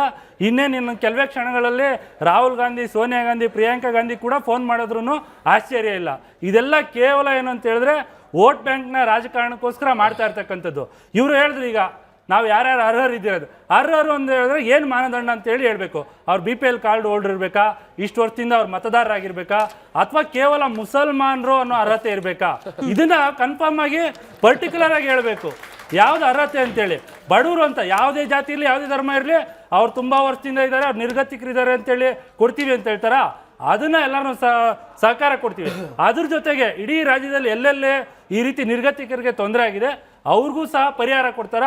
ಆವಾಗ ಈ ಸರ್ಕಾರದ ಏನು ಒಂದು ಮಾನವೀಯ ಮೌಲ್ಯಗಳಿದೆ ಇವ್ರ ಹತ್ರ ಅಂತೇಳಿ ಎಲ್ಲರೂ ಸಮರ್ಥನೆ ಮಾಡ್ಬೋದು. ಮೊದಲನೇದಾಗಿ ಈ ಒಂದು ಘಟನೆ ಏನಾಗಿದೆ ಅಂದರೆ ಡೆಮಾಲಿಷನ್ ಏನಾಗಿದೆ ಇದನ್ನು ಅತಿ ತೀವ್ರವಾಗಿ ಖಂಡನೆ ಮಾಡ್ತೇನೆ. ಈ ಒಂದು ಘಟನೆಯ ರೂವಾರಿ ಯಾರು ಅಂತ ಹೇಳಿದರೆ ಅದು ಕೃಷ್ಣ ಬೈರೇಗೌಡ ಸರ್ ಅಂತ ನಾನು ಅತಿ ಇದರಿಂದ ಹೇಳ್ತೀನಿ, ಧೈರ್ಯದಿಂದ ಹೇಳ್ತೀನಿ.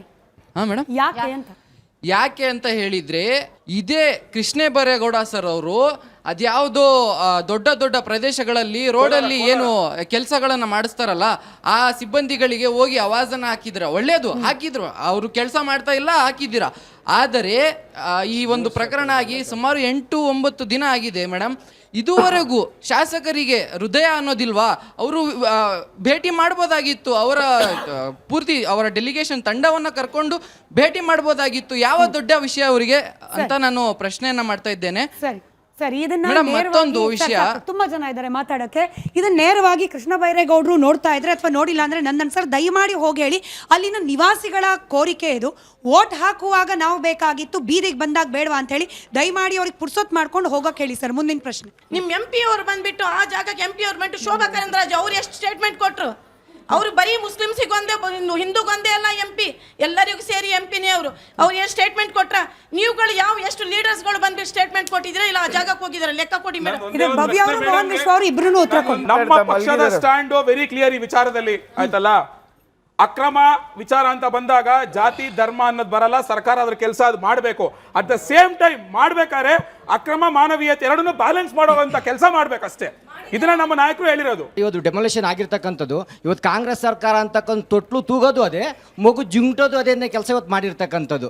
ಈ ಒಂದು ಮಾನವೀಯತೆ ದೃಷ್ಟಿ ಇರ್ತಕ್ಕಂಥದ್ದು ಇರೋದೇ ಆಗಿದ್ರೆ ಪ್ರಪ್ರಥಮದಲ್ಲೇ ನೋಡ್ರಪ್ಪ ಈ ಥರ ಹಿಂಗಾಗಿದೆ, ಅವತ್ತಿಂದ ಸ್ಟೇಟ್ಮೆಂಟ್ ಅನ್ನು ಕೊಟ್ಟಿದ್ದೀವಿ, ಮನವಿಯನ್ನು ಕೊಟ್ಟಿದ್ದೀವಿ, ಪರಿಹಾರ ಆಗಿಲ್ಲ, ಮುಂದೆ ಇಟ್ಕೊಂಡು ನೇರವಾಗಿ ಮಧ್ಯಾಹ್ನದೊತ್ತೆ ಬಂದು ಅವರು ಡೆಮೊಲೇಷನ್ ಮಾಡಿದ್ರೆ ಯಾವುದೇ ರೀತಿಯಾದಂಥ ತೊಂದರೆ ಆಗ್ತಿರ್ಲಿಲ್ಲ. ಇದು ಮುಸಲ್ಮಾನರು ಅಲ್ಲಿದ್ದಾರೆ ಅಂತ ಹೇಳಿ ಗೊತ್ತಾಗಬೇಕಾಗಿದ್ದು ಕಾಂಗ್ರೆಸ್ ಸರ್ಕಾರಕ್ಕೇನೆ. ಮುಸಲ್ಮಾನರು ಇದ್ದಾರೆ ಅಂತ ಗೊತ್ತಾದ ಮೇಲೂ ಕೂಡ ಬುಲ್ಡೋಜರ್ ಹೊರಡಿಸುವ ನಿರ್ಧಾರ ತಗೊಂಡಿದ್ದು ಕಾಂಗ್ರೆಸ್ ಪಕ್ಷ. ಯಾವಾಗ ಕೇರಳದ ಇಂಟರ್ಫಿಯರೆನ್ಸ್ ಆಯಿತು, ಈಗ ಮುಸಲ್ಮಾನರ ಮೇಲೆ ಮಮಕಾರ, ಅಂದ್ರೆ ಮುಸಲ್ಮಾನರನ್ನ ಕಾಂಗ್ರೆಸ್ ಪಕ್ಷ ಯೂಸ್ ಮಾಡ್ಕೊಳ್ತಿದೆ ಅನ್ನೋದು ಅವ್ರ ಆರೋಪ.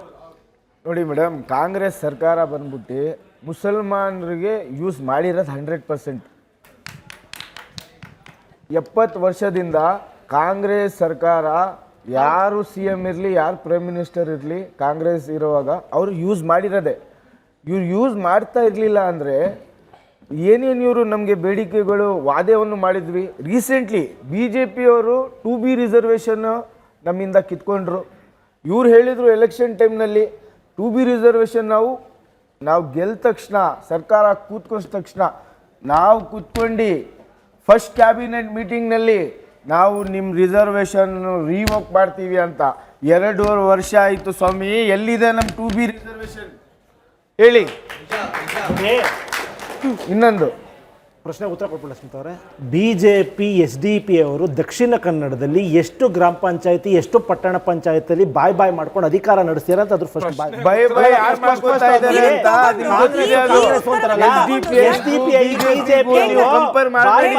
ನೋಡಿ. ನಮ್ಮ ಪಕ್ಷ, ನಮ್ಮ ಸರ್ಕಾರ ಎಲ್ಲ ಜನಾಂಗದವ್ರಿಗೂ ನಿಂತಿದೆ.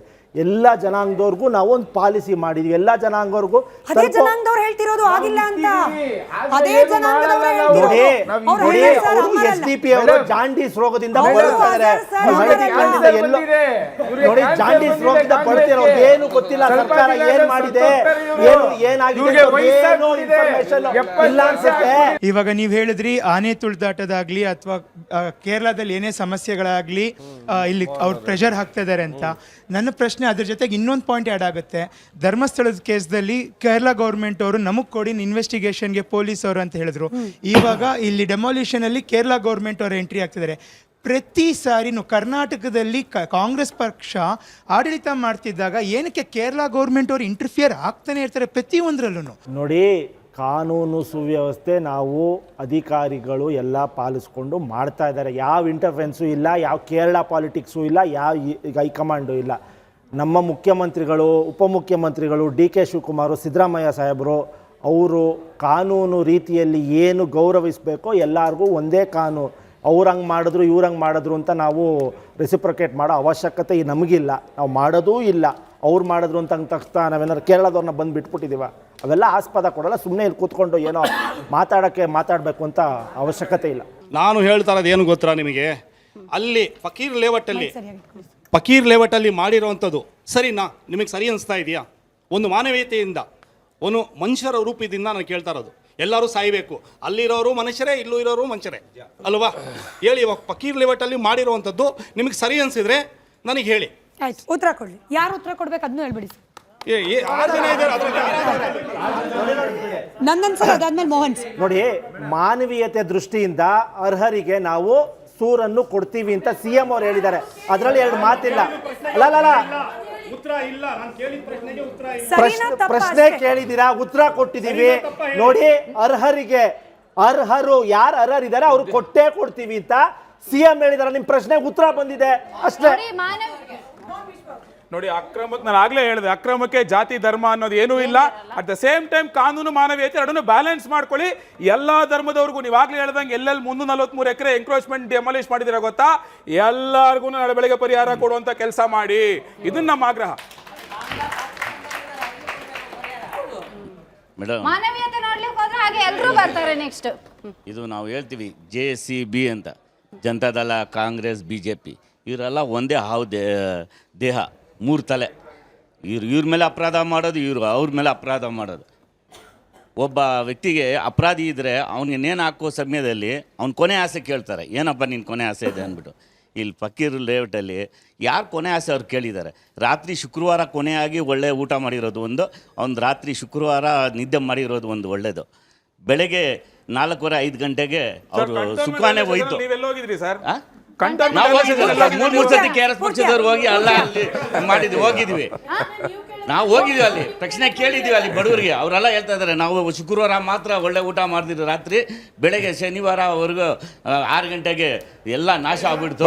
12 ದಿನದಿಂದ ಅವ್ರು ನಡೆಸ್ತಾ ಇದ್ದಾರೆ. ಲ್ಯಾಂಡ್ ಅಕ್ವಿಸೇಷನ್ ಆಗ್ತಿದೆ ಅಂತ ನೀವು ಹೇಳ್ತಿದ್ದೀರಾ. ಬೇರೆ ರಾಜ್ಯದಲ್ಲೂ ಲ್ಯಾಂಡ್ ಅಕ್ವಿಸೇಷನ್ ಆಗ್ತಾ ಇದೆ, ನಮ್ಮ ರಾಜ್ಯದಲ್ಲೂ ಆಗ್ತಿದೆ. ಅಲ್ಲಿರೋದು ಬೇರೆ ಸರ್ಕಾರ, ಇಲ್ಲಿರೋದು ಬೇರೆ ಸರ್ಕಾರ.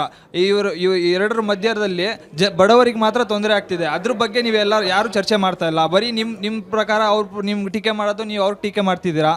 ನೀವು ಏನಿರೋದು ತೊಂದರೆ ಆಗಿರೋದು ಅದ್ರ ಬಗ್ಗೆ ಮಾತಾಡ್ಬೇಕು, ಮತ್ತೆ ನೀವು ಬೇರೆ ಬೇರೆ ವಿಷಯ ಎತ್ಬಿಟ್ಟು ಮಾತಾಡೋದು ಇದ್ದಿಲ್ಲ. ಆಯ್ತು, ಈಗ ಪರಿಹಾರದ ಬಗ್ಗೆ ಕರೆಕ್ಟ್ ಇವ್ರು ಹೇಳ್ದಾಗೆ ಕೇವಲ ನಾವಿಲ್ಲಿ ಕರೆದಿರೋದು ಡಿಬೇಟು ಹಿಂಗಾಯ್ತು, ಅವ್ರ ಮೇಲೆ ಇವ್ರ ಮೇಲೆ ಅವರು ಬ್ಲೇಮ್ ಅಲ್ಲ. ಇದಕ್ಕೆ ಪರಿಹಾರ ಏನು ಮಾಡ್ಕೊಡ್ಬೇಕು ಅಂತ ಹೇಳಿ ರಾಜಕೀಯವನ್ನ ಪಕ್ಕಕ್ಕಿಟ್ಟು ಶಹಬಾಜ್ ಅವ್ರು ಪರಿಹಾರ ಏನು ಮಾಡಬೇಕು ಮೇಡಮ್? ಪರಿಹಾರ ಅಂತ ಹೇಳಿದ್ರೆ ಅಲ್ಲಿರುವಂತಹ ಮನೆಗಳು ಫಕೀರ್ ಲೇಔಟಲ್ಲಿ ಯಾರು ಕಳ್ಕೊಂಡಿದ್ದಾರೆ, ಫಸ್ಟ್ ಅಲ್ಲಿರುವಂಥ ಹೆಣ್ಮಕ್ಳಿಗೆ ರಕ್ಷಣೆ ಕೊಟ್ಟು ಅವ್ರಿಗೆ 6 ಏನೋ ಇದು ಕೊಟ್ಟಿದ್ದಾರಂತೆ, ಶಾದಿ ಮೇಲ್ಗಳು, ಮದುವೆ ಚೌಟ್ರಿಗಳು 6 ಕೊಟ್ಟಿದ್ದಾರಂತೆ. ಅದು ಎಲ್ಲೆಲ್ಲ ಐತೆ ಯಾರಿಗೂ ಗೊತ್ತಿಲ್ಲ. ಸಚಿವರು ಹೇಳ್ತಾರೆ ಅವ್ರು ಅಲ್ಲಿ ಹೋಗ್ಬಿಟ್ರೆ ಅವ್ರ ಜಾಗನ ಬೇರೆಯವ್ರು ಹಿಡಿದು ಬಿಡ್ತಾರೆ ಅಂತ ಹೇಳ್ತಾರೆ. ನಾನು ಹೇಳೋದು ಅಲ್ಲಿರುವಂಥ ಯಾರೇ ಇರಲಿ ಮೇಡಮ್, ಅವ್ರಿಗೆ ಪರಿಹಾರ ಕೊಟ್ಟು 5 ಲಕ್ಷ ರೂಪಾಯಿ ಕೊಟ್ಟು ಮನೆ ಕಟ್ಕೊಟ್ಟು ಇದು ಮಾಡಿಲ್ಲ ಅಂತ ಹೇಳಿದ್ರೆ ಇದು ಸರ್ಕಾರದ ಬುಲ್ಡೇಸರ್ ಸರ್ಕಾರದ, ಕಾಂಗ್ರೆಸ್ ಬುಲ್ಡೇಸರ್ ಸರ್ಕಾರದ ಇದು 4 ಗಂಟೆ ರಾತ್ರಿಗೆ ನುಗ್ಗಿರುವಂಥ ಹೇಳಿತನ ಅಂತ ಹೇಳ್ಬೋದು ಮೇಡಮ್. ಅದನ್ನ ಬಿಟ್ರೆ ಏನು ಮಾಡೋಕ್ಕಾಗಲ್ಲ ನಾವು. ನೋಡಿ, 18 ಬಾರಿ ನೋಟಿಸ್ ಕೊಟ್ಟಿರೋದು ನಮ್ಮ ಮಿತ್ರರಿಗೆ ಗೊತ್ತಿಲ್ಲ ಅನ್ಸುತ್ತೆ. ಒಂದ್ ನಿಮಿಷ ಭ್ರಷ್ಟರು ಅಂತ ನೀವೇ ಹೇಳಿದ್ದೀರಾ. ನಿಮ್ಮ ಅಧಿಕಾರಿಗಳು ಅವ್ರು ಯಾರೋ ಭ್ರಷ್ಟರಿದ್ದಾರೆ, ನಿಮ್ ಕಾಂಗ್ರೆಸ್ ಇವರೇ ಕೊಟ್ಟಿರೋದು. ಉತ್ತರ ಕೇಳಬೇಕು. 18 ಬಾರಿ ಅಧಿಕಾರಿಗಳು ನೋಟಿಸ್ ಕೊಟ್ಟಿದ್ದಾರೆ. CM ಹೇಳಿದ್ದಾರೆ ಯಾರು ಅರ್ಹರಿದ್ದೀರೋ ಅವ್ರಿಗೆ ನಾವು ಬದಲಿ ವ್ಯವಸ್ಥೆ ಮಾಡ್ತೀವಿ. ಅಲ್ಲ, ಒಂದ್ ನಿಮಿಷ ಕೇಳ್ರಿ. ಹೋಗ್ಬಿಟ್ಟು ಭಿಕ್ಷೆಗಳವ್ರಿಗೆ ಹೋಗ್ಬಿಟ್ಟು 18 ಸತಿ ನಿಮ್ಗೆ ನೋಟಿಸ್ ಕೊಟ್ಟಿದ್ದೀವಿ ಅಂದ್ರೆ ಯಾರಾದ್ರೂ ನಂಬ್ತಾರ ಇವ್ರಿಗೆ?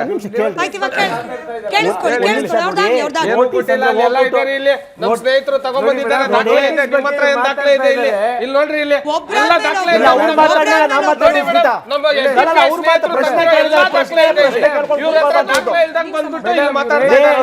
ಏನ್ ಬೇಕಾದ್ರೂ ಹೇಳ್ಬೋದು, ನೀವು ಸುಮ್ನೆ ಇರ್ರಿ.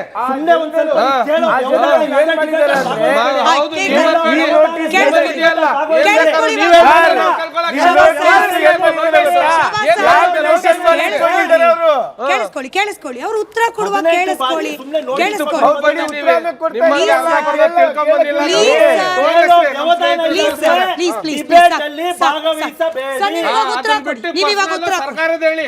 ಸರ್ ಸಾಕು, ಉತ್ತರ ಕೊಡ್ಲಿ. 18 ಬಾರಿ ನೋಟಿಸ್ ಅಂದ್ರೆ ಅಲ್ಲಿರೋ ಜನಕ್ಕೆ ಹೇಳ್ಬಿಟ್ಟು ಬಂದಿದ್ದಾರೆ ಅಧಿಕಾರಿಗಳು.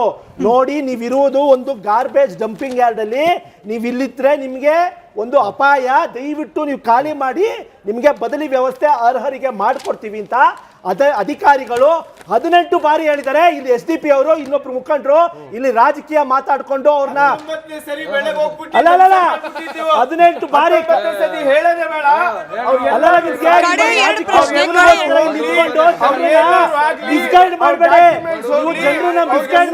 ರಾಜಕೀಯ ತೆವಳಿಗೋಸ್ಕರ ನೀವು ಮಂಗಳೂರಲ್ಲಿ ಬಿಜೆಪಿ ಅವ್ರ ಜೊತೆ ಮಂಗಳೂರಿನಲ್ಲಿ ಉಳ್ಳಾಳ ಪಂಚಾಯತಿನಲ್ಲಿ ಬಿಜೆಪಿ ಅವ್ರ ಜೊತೆ ಹೋಗ್ಬಿಟ್ಟು ಬಂದಿದ್ದೀರಾ ನೀವು? ಅಧಿಕಾರ ಇದೆ. ಪ್ರಶ್ನೆ ಕೇಳಿಸ್ಕೊಳ್ಳಿ. ಯಾವ ಪಕ್ಷದವರು ಏನೇನೋ ಮಾತಾಡ್ಕೊಳ್ಳಿ, ಈ ಸರ್ಕಾರ ಮಾಡೋದನ್ನೇ ಮಾಡುತ್ತೆ. ದಯವಿಟ್ಟು ಪಾಕಿಸ್ತಾನ ಬಾಂಗ್ಲಾದಿಂದ ಬಂದಿರೋರಿಗೆ ಬಿಟ್ಬಿಟ್ಟು ಸ್ಥಳೀಯರಿಗೆ ಎಲ್ಲ ಮುಸ್ಲಿಮ್ಸ್ಗಾಗಲಿ ಹಿಂದೂಗಳಿಗಾಗಲಿ ಸ್ಥಳೀಯವಾಗಿ ಅವ್ರಿಗೆ ಏನೇನು ಅನುಕೂಲ ಬೇಕೋ ಅದನ್ನು ಮಾಡಿಕೊಡಿ, ಸಾಕು. ಅದು ಒಂದೇ ನಾನು ಪ್ರಶ್ನೆ ಅಂತಲ್ಲ, ಸಲಹೆ. Simple question. ಕೇರಳದಲ್ಲಿ ಆನೆ ತುಳಿತ ಆದಾಗ ಇಲ್ಲಿಂದ ಈ ಸರ್ಕಾರದಿಂದ ದುಡ್ಡು ಅಲ್ಲಿಗೆ ಹೋಯ್ತು. ಇವಾಗ ಇಲ್ಲಿ ಡೆಮಾಲಿಷನ್ ಆಗಿರೋದಕ್ಕೆ ಅವ್ರು ದುಡ್ಡು ಕೊಡ್ಲಿ, ಅವ್ರು ಎಷ್ಟು ಕೊಡ್ತಾರೆ? ಕೊಡ್ತಾರಾ? ಫಸ್ಟ್ ಟ್ಯೂನು DK ಶಿವಕುಮಾರ್ ಏನಿತ್ತು ಅಂತ ಹೇಳಿದ್ರೆ ಅಕ್ರಮ, ನಾವು ಯಾರನ್ನ ಬಿಡಲ್ಲ, ಡೆಮಾಲಿಷ್ ಮಾಡಿದ್ ಕರೆಕ್ಟ್ ಅಂತಿತ್ತು. ಯಾವ KC ವೇಣುಗೋಪಾಲ್ ಟ್ವೀಟ್ ಮಾಡಿದ್ರು tune change, full tune change. ಏನಂತ? ಅರ್ಹರಿಗೆ ವಸತಿನಲ್ಲಿ ವಸತಿ ಕೊಡ್ತೀನಿ, ರಾಜೀವ್ ಗಾಂಧಿ ವಸತಿ ನಿಗಮದಲ್ಲಿ ಕೊಡ್ತೀನಿ ಅಂತ ಹೇಳ್ಕೊಂಡು full tune change. So basically ಈ ಕಾಂಗ್ರೆಸ್ ಸರ್ಕಾರ 2.5 ವರ್ಷದಿಂದ ಕೆ.ಸಿ. ವೇಣುಗೋಪಾಲಿಗೆ GPA ಕೊಟ್ಬಿಟ್ಟಿದೆ. ಅವ್ರು ಹೇಳ್ದಂಗೆ ನಡೀತಾ ಇದೆ ಅಷ್ಟೇ. ಇವರು ಬಾಯಲ್ಲಿ ಸರ್ವ ಜನಾಂಗದ ಏನದು ಶಾಂತಿಯ ತೋಟ ಅಂತ ಹೇಳ್ಕೊಂಡು ಆಡಳಿತ ಮಾಡ್ತಿರೋದು ಏಕ ಜನಾಂಗದ ಓಲೈಕೆಯ ತೋಟ. ಇವತ್ತು ಓಲೈಕೆ ಎಲ್ಲಿಗೆ ಬಂದು ನಿಂತಿದೆ ಅಂತ ಹೇಳಿದ್ರೆ ಅವರೇ ಸಾಕಿರೋ ಗಿಣಿ ಅವ್ರನ್ನೇ ಹದ್ದಾಗಿ ಕುಕ್ಕಿ ಕುಕ್ಕಿ ಕುಕ್ಕಿ ಕುಕ್ಕಿ ತಿಂತಾ ಇದೆ. ಅಜರ್ ಸರ್, CPI ಪಕ್ಷ ಅಥವಾ ಕೇರಳದಿಂದ ಬಂದ ಇತರೆ ಪಕ್ಷದ ನಾಯಕರು ಮಾಡ್ತಿರೋದು ಕೂಡ ಕೇವಲ ರಾಜಕೀಯ ಮಾತ್ರ. ನಿಜವಾಗ್ಲೂ ಮಮಕಾರ ಅವರಿಗಿದ್ದಿದ್ರೆ ಡೆಮಾಲಿಷನ್ ಆದವ್ರಿಗೆ ಒಂದಷ್ಟು ಪರಿಹಾರದ ದುಡ್ಡು ಕೊಡಬೇಕಾಗಿತ್ತು, ಇಲ್ಲಾಂದ್ರೆ ಬನ್ನಿ ಕೇರಳಕ್ಕೆ ನಾವು ಮನೆ ಕಟ್ಟಿಸ್ಕೊಡ್ತೀವಿ ಅಂತ ಹೇಳಬೇಕಾಗಿತ್ತು. ಹೇಳಲಿಲ್ಲ ಅವರು ಇದನ್ನ. ಅದೇ ಮೇಡಮ್, ಅವ್ರು ಹೇಳಿಲ್ಲ. ಅವ್ರು ರಾಜಕೀಯ, ಅವರು ಬೆಳೆ ಬೆಳೆಸ್ಕೊತಾ ಇದ್ದಾರೆ. ಇವ್ರೇನು ಮಾಡ್ತಾ ಇದ್ದಾರೆ? ಇವ್ರಿಗೆ ಬುದ್ಧಿ ಇರಬೇಕಲ್ಲ ಸರ್ಕಾರಕ್ಕೆ. ಅಲ್ಲಿ ಇರೋರ ಜನಕ್ಕೆ ನಾವು 18 ಸತಿ ನಾವು ನೋಟಿಸ್ ಕೊಟ್ಟಿದ್ದೀವಿ ಅಂತ 19 ಸತಿ ಹೇಳ್ದಂಗೆ ಬೆಳಗ್ಗೆ 4 ಗಂಟೆಗೆ ಬಂದ್ಬಿಟ್ಟು ಡೆಮಾಲಿಷ್ ಮಾಡಿಬಿಟ್ಟು ಅಲ್ಲಿ 4 ಮಕ್ಕಳು ಅವ್ರ ತಂದೆ ತಾಯಿ ಇಬ್ಬರು ಕೋಲಾರ ಹೋಗಿದ್ರಂತೆ. ಅವ್ರು ಮಲಗಿದ್ರು. ಅವ್ರು ಏನಾದ್ರು ಆಗ್ತಾ ಇದ್ರೆ ಇವರು ಅವ್ರಿಗೆ ನೋಡ್ತಾ ಇದ್ರಾ? ಅವ್ರ ಮನೆಯವ್ರದ್ದು ಏನು ಇದಾಗ್ತಾ ಇತ್ತು ಮೇಡಮ್? ಸರಿ, ಮುಸಲ್ಮಾನರು ಸಹೋದರರು ಎಲ್ಲರೂ ಏನಿದ್ದೀರಿ, ನಾವು ನೋಡ್ಬೋದು ಕಾಂಗ್ರೆಸ್ ಅವರು ನಿಮ್ಮನ್ನ ದೇಶ ವಿಭಜನೆ ಆಗೋಕ್ಕಿಂತ ಮುಂಚೆಯಿಂದನೂ ಕೂಡ ಕಾಂಗ್ರೆಸ್ ಅವರು ನಿಮ್ಮನ್ನ ಮುಸಲ್ಮಾನ್ಗಳನ್ನ ಇದನ್ನು ಮಾಡ್ಕೊಂಡು ಬರ್ತಿದ್ದಾರೆ, ಓಲೈಕೆ ಮಾಡಿಕೊಂಡು. ಅದಕ್ಕೆ ಕಾರಣ ಏನಪ್ಪ ಅಂತಂತಂದರೆ, ನೀವು ಮುಸಲ್ಮಾನ್ ಸಹೋದರರು ಬೇರೆ ಯಾವುದೋ ಪಾರ್ಟಿಗೂ ಓಟ್ ಹಾಕಲ್ಲ. ಏನಕ್ಕಪ್ಪ ಅಂತಂತಂದರೆ, ಆ ಸಮಯದಲ್ಲಿ ಮೊಹಮ್ಮದ್ ಅಲಿ ಜಿನ್ನಾ ಮತ್ತು ಮಹಾತ್ಮ ಗಾಂಧೀಜಿ ಅದು ಬೇಡಾದ ವಿಚಾರ. ಇಲ್ಲಿವರೆಗೂ ನೀವು ನಿಮ್ಮಷ್ಟಕ್ಕೆ ಯಾವತ್ತಾರು ಎಲ್ಲ ಮುಸಲ್ಮಾನ್ ಸಹೋದರರು ಪ್ರಶ್ನೆ ಮಾಡಿದ್ದೀರಾ? ನಾವು ಕಾಂಗ್ರೆಸ್ಸಿಗೆ ಏನಕ್ಕೆ ಓಟ್ ಹಾಕಬೇಕು, ನೀವು ಬೇರೆ ಪಾರ್ಟಿ ಓಟ್ ಹಾಕೋಕ್ಕೆ ಬೇಡ ಅಂತನ್ನೋ ಒಂದೇ ಒಂದು ಕಾರಣಕ್ಕೆ ಅಪ್ಪ ಜಾನ್ ಬೋಲ್ತಾಯೇ ಆಮೇಲೆ ಓಟ್ ದಾಲ್ನಾ ಎತ್ತು ಕಾಂಗ್ರೆಸ್ಗೂ ದಾಲ್ನಾ ಅಂತಂತೇಳಿ ಓಟ್ ಹಾಕೊಂಡ್ ಬಂತಿರೋದು ಮೊದಲೇ. ನಂಗೆ ತುಂಬ ಖುಷಿ ವಿಚಾರ ಏನಂತಂದರೆ, ಡಿಬೇಟಲ್ಲಿ ಕೂತ್ಕೊಂಡಿರೋ ಬೇರೆ ಬಂದಿರೋರು ನೀವು ಬೇರೆ ಪಾರ್ಟಿಯವರಾಗಿರ್ಬೋದು, ಒಳ್ಳೆ ಇನಿಷಿಯೇಟಿವ್ ತೊಗೊಂಡಿದ್ದೀರಾ. ನಾನು ಯಾವ ಪಕ್ಷಕ್ಕೆ ಯಾರು ಓಟ್ ಹಾಕಬೇಕು ಅನ್ನೋದು ಯಾವುದೇ ಜಾತಿ ಯಾವುದೇ ಧರ್ಮವನ್ನು ಮುಂದಿಟ್ಕೊಂಡು ಮಾಡೋ ಕೆಲಸ ಅಲ್ಲ. ಯಾರಿಗೆ ಓಟ್ ಹಾಕ್ಬೇಕು ಅವ್ರವ್ರು ನಿರ್ಧಾರ ಮಾಡ್ಕೊಳ್ಳಿ, ಅವ್ರ ಒಪಿನಿಯನ್ ಹೇಳಿದ್ರು. ಬಟ್ ಪರ್ಯಾಯವಾಗಿ ಮುಸಲ್ಮಾನ್ ಸಮುದಾಯ ಕೂಡ ಯೋಚನೆ ಮಾಡುವ ಅನಿವಾರ್ಯ ಪರಿಸ್ಥಿತಿ ಬಂದಿದೆಯಾ ಮೇಡಮ್? ಇವತ್ತು ನಮ್ಮ ರಾಜ್ಯದಲ್ಲ, ಇಡೀ ದೇಶದ ಮುಸಲ್ಮಾನರಿಗೆ ಬಹಳಷ್ಟು, ಯಾಕಂದ್ರೆ ನಾನು ಭಗವದ್ಗೀತಾ ಓದಿದ್ದೀನಿ, ರಾಮಾಯಣ ಓದಿದ್ದೀನಿ, ನಾನು ಎಲ್ರಿಗೂ ಬೆಲೆ ಕೊಡ್ತೀನಿ. ಯಾಕಂದ್ರೆ ಯದಾದಿ ಧರ್ಮಸ್ಯ ಯದದಿ ಭವತು ಭಾರತ, ಇದು ಅಖಂಡ ಭಾರತ ಕಟ್ಟಿರೋದು. ನಮ್ಮ ಮುಸಲ್ಮಾನರ ಪರಿಸ್ಥಿತಿ ಯಾವ ಮಟ್ಟಕ್ಕೆ ಹೋಗಿದೆ ಅಂದ್ರೆ, ನಾವೇನಾದ್ರೂ ಈಗ ನಮ್ಮ ಯಂಗ್ಸ್ಟಾರ್ ಪಕ್ಷದಿಂದ ಹಲವಾರು 369 ಕ್ಯಾಂಡಿಡೇಟ್ಸ್ಗಳು ಯುವಕರೇ ನಿಂತಿರೋದು. ಅದರಲ್ಲಿ ಹಿಂದೂ, ದಲಿತ, ಮುಸ್ಲಿಂ ಎಲ್ಲರೂ ಇದ್ದಾರೆ, ಮಿಕ್ಸ್ ಇದ್ದಾರೆ. ನಾವು ಯಾವಾಗಲೂ ಕೂಡ ನಮ್ಮಲ್ಲಿರೋರು ನಾವು ಮಾತಾಡ್ಕೊಳ್ಳೋದು, ಮುಸಲ್ಮಾನರು ನಮ್ಮ ಪರಿಸ್ಥಿತಿ ಯಾವ ಮಟ್ಟಕ್ಕೆ ಹೋಗಿದೆ ಅಂದರೆ, CM ಇಬ್ರಾಹಿಂ ಮಾತ್ರ ಬಸವಣ್ಣನ ತತ್ವ ಹೇಳಬೇಕಾ, ಅಥವಾ CM ಶಾಬಾಸ್ ಖಾನ್ ಮಾತ್ರ ಭಗವದ್ಗೀತೆ ಓದಬೇಕಾ? ಇವತ್ತು ಯಾವ ಮಟ್ಟಕ್ಕೆ ಹೋಗಿದೆ ಅಂದರೆ, ನಮ್ಮ ಮಸೀದಿ, ಈಗ ಹೇಳಿದ್ರು ಅವರು, ಮಸೀದಿಗಳಲ್ಲಿ ನಾವು ಡಿಸೈಡ್ ಮಾಡಿ 20 ಮಸೀದಿಲಿ ಎಲೆಕ್ಷನ್ಗೆ ನಾವು ಕಾಂಗ್ರೆಸ್ಗೆ ಓಟ್ ಹಾಕಿದ್ವಿ ಅಂದರೆ, ಯಾಕೆ ನಮ್ಮ ವೋಟಿಂಗು ಯಾಕೆ ಕೀಳು ಮಟ್ಟಕ್ಕೆ ಹೋಗಿದೆ? ಯಾಕಂದರೆ ಅವ್ನು UP ಇಂದಾನೋ ಬಂದಿರೋ, ಬಿಹಾರಿಂದ ಬಂದಿರೋ ಮೌಲಿ ಸಾಬನ್ನ ಕೇಳ್ಕೊಂಡು ನಾವು ಓಟ್ ಹಾಕುವಂಥ ಪರಿಸ್ಥಿತಿ. ಈ ಸಂವಿಧಾನನ ನಂಬಿ, ಈ ಬಾಬಾ ಸಾಹೇಬ್ ಅಂಬೇಡ್ಕರ್ ಅವರು ಕೊಟ್ಟಿರುವಂತ ಸಂವಿಧಾನನ ನಂಬಿ ಓಟ್ ಹಾಕಬೇಕು ಹೊರತು ಆ ಪಕ್ಷ ಈ ಪಕ್ಷ. ನಿಮ್ಮಲ್ಲಿ ನಿಂತಿರುವಂತ ಯುವಕ ಯಾರಾದ್ರೂ, ಒಂದ್ ನಿಮಿಷ, ನಿಮ್ಮಲ್ಲಿ ನಿಂತಿರುವಂತ ಯುವಕಂಗೆ ಪರಿಶೀಲನೆ ಮಾಡಬೇಕು, ಅವನು ಹಿಂದೂನಾ ಮುಸ್ಲಿಂನಾ. ಇನ್ನೊಂದು ಏನ್ ಹೇಳ್ತಾರೆ ಗೊತ್ತಾ, ಇವರು ಬೇರೆ ಪಕ್ಷಗಳ ಬಂದ್ರೆ ಇವರು ಓಟ್ ಹೊಡಿಯಕ್ ಬಂದಿರೋದು ಅಂತಾರೆ. ಇವರು ಕಾಂಗ್ರೆಸ್ ಅವ್ರು ಇವರು ಅಪ್ಪನ ಮನೆಯಿಂದ ಏನಾದ್ರು ಓಟ್ ತಂದಿದ್ರ ಇವರು? ಈ ಓಟ್ ನಮ್ದು, ಇದು ನಮ್ಮ ಹಕ್ಕಿದು, ನಮ್ಮ ಕೈಲಿ ನಮ್ಮ ವಾರ್ಡ್ನ, ನಮ್ಮ ಕಾನ್ಸ್ಟಿಟ್ಯೂನ್ಸಿನ, ನಮ್ಮ ಈ ಡಿಸ್ಟ್ರಿಕ್ಟ್ ನ ಉಳ್ಸಕ್ಕಾಗುತ್ತೆ ಅಂದ್ರೆ, ಅವ್ನು ಹಿಂದೂ ಆದ್ರೂ ಸರಿ, ದಲಿತ ಆದ್ರೂ ಸರಿ, ಅವ್ನು ಯಾರ ಅಭಿಮಾನಿ ಆದ್ರೂ ಸರಿ, ಅವ್ನಿಗೆ ಓಟ್ ಹಾಕ್ಬೇಕು ಅಂತ ಬುದ್ಧಿ ಬೆಳೆಸ್ಬೇಕಾಗಿದೆ ಮೇಡಮ್. ನಮ್ಮ ಹೆಸರು ಇಮ್ರಾನ್ ಅಂತ. ಇವಾಗ ನೀವು ಡೆಮಾಲಿಷ್ಗೆ ನೋಟಿಸ್ ಕೊಟ್ಟಿದ್ದೀರಾ, ಡೆಮಾಲಿಷ್ ಮಾಡಿದ್ದೀರಾ, ಫಕೀರ್ ಲೇಔಟ್ ಅವ್ರಿಗೆ ಫಕೀರ್ ಮಾಡಿ ತೆಗೆದು ಬಿಚ್ಚಾಕಿದ್ದೀರಾ, 2000 ಜನಗೆ ಆಚೆ ಬಿಸಾಕಿದ್ದೀರಾ. ಇವಾಗ ಅವ್ರಿಗೆ ನೀವು ಮನೆ ಕೊಡೋ ತನಕ ಹೆಲ್ತು, ಮೆಡಿಕಲ್ಲು, ಬ್ಲ್ಯಾಂಕೆಟ್ಸು ಏನಾದರೂ ಇಲ್ಲಿ ಈ ಚಳಿಗಾಲದಲ್ಲಿ ಏನೇನು ವ್ಯವಸ್ಥೆ ಮಾಡಿಕೊಡ್ತಾ ಇದ್ದೀರಾ ನೀವು? ಅವ್ರಿಗೆ ಏನೇನು ನೀವು ಮಾಡಿಕೊಡ್ತಾ ಇದ್ದೀರಾ? ಇವಾಗ ಅರ್ಜೆಂಟಿಗೆ ಏನಾದರೂ ಹೆಚ್ಚು ಕಮ್ಮಿ ಆಗಿದ್ರೆ, 2-3 ಜನ ಸತ್ತಾಗ್ಬಿಟ್ರೆ, ಒಂದು 10 ಜನ ಸತ್ತಾಗ್ಬಿಟ್ರೆ ನೀವು ಏನು ಮಾಡ್ತೀರಾ? ಏನು ಜವಾಬ್ದಾರಿ ಯಾರ್ದು? ಅದು ಹೇಳಿ. ಹಿಂದೂ ಮುಸಲ್ಮಾನ್ ಬೇಡ, ನಮ್ಮ ಕರ್ನಾಟಕ ನಮ್ಮದು ಅಂತ ನಾವು ಹೇಳ್ತೀವಿ ಅಲ್ವಾ? ನಮ್ಮ ಕರ್ನಾಟಕ ಚಾಲದಲ್ಲಿ ನಾವು ನಿಮಗೆ ಓಟ್ ಹಾಕಿದ್ದಾರೆ ಅವರೆಲ್ಲ, ಅವ್ರಿಗೆ ನೀವು ಏನು ಮಾಡಿಕೊಡ್ತೀರಾ ಹೇಳಿ ಸರ್. ಅಲ್ಲಿ ರಿಹ್ಯಾಬಿಲೇಟ್ ಮಾಡಿರೋರಿಗೆ ಊಟ, ವಸತಿ, ಮಲ್ಕೊಳಕ್ ಜಾಗ ಎಲ್ಲ ಒಂದ್ ನಿಮಿಷ ಮಾಹಿತಿ ಕೊರತೆ ಇದೆ ಅನ್ಸುತ್ತೆ. ಎಲ್ಲ ವ್ಯವಸ್ಥೆ ಮಾಡಿದ್ದೀವಿ. ಕೇರಳ ಚುನಾವಣೆ ಆಯ್ತು. ಈಗ ತಕ್ಷಣಕ್ಕೆ ಮಾನವೀಯತೆ, ಅಸಲಿ ಮಾನವೀಯತೆಯ ದೃಷ್ಟಿಯಿಂದ ಆಗ್ಬೇಕಾಗಿರೋದೇನು? ಗೋವರ್ಧನ್ ಅವರು 1 ನಿಮಿಷ, ಅದಾದ್ಮೇಲೆ ಶಹಬಾಜ್ ಅವರು ಅಥವಾ ಅಜರ್ ಸರ್ ಒಂದೊಂದೇ ನಿಮಿಷ. ಮೇಡಮ್ ಈಗ ಹೇಳಿದ್ರು 2015ರಲ್ಲೇ ಅದನ್ನ ಕಸ ನಿರ್ವಹಣೆಗೆ ಅಂತೇಳಿ ಕೊಟ್ವಿ ಅಂತೇಳಿ, ಮತ್ತೆ ಇವಾಗ 18 ಬಾರಿ ನೋಟಿಸ್ ಕೊಟ್ಟಿದ್ದೀವಿ ಅಂತ ಹೇಳಿದ್ರು, ಸರ್ಕಾರಿ ಜಾಗ ಉಳಿಸಿದ್ದೀವಿ ಅಂತ ಹೇಳಿದ್ರು. ಇಷ್ಟೆಲ್ಲ ಹೇಳಿದ್ರಲ್ಲ, ಇದಕ್ಕೆ ಬದ್ಧವಾಗಿರ್ಲಿ. ಯಾವುದೇ ಕಾರಣಕ್ಕೂ ಇದನ್ನೆಲ್ಲ ಮಾಡಿರ್ತಕ್ಕಂಥ ಒಂದೇ ಒಂದು ಅಧಿಕಾರಿನ ಟ್ರಾನ್ಸ್ಫರ್ ಮಾಡಬಾರ್ದು. ನೀರು ನೆರಳಿಲ್ದ ಜಾಗಕ್ಕೆ ಅವನ್ನ ಟ್ರಾನ್ಸ್ಫರ್ ಮಾಡ್ತಾರೆ, ಅವನ್ನ ಸಸ್ಪೆಂಡ್ ಮಾಡ್ತಾರೆ. ಮತ್ತೆ ಇಷ್ಟೇ ಅಲ್ಲ, ಇನ್ನೂ 2-3 ದಿವಸಗಳಲ್ಲಿ ಇದೇನಾದ್ರು ಇಡೀ ದೇಶಾದ್ಯಂತ ಮುಸಲ್ಮಾನರು ಧ್ವನಿ ಎತ್ತಿದ್ರೆ ಕೃಷ್ಣ ಬೈರೇಗೌಡರ ರಾಜೀನಾಮೆ ತಗೋತಾರೆ.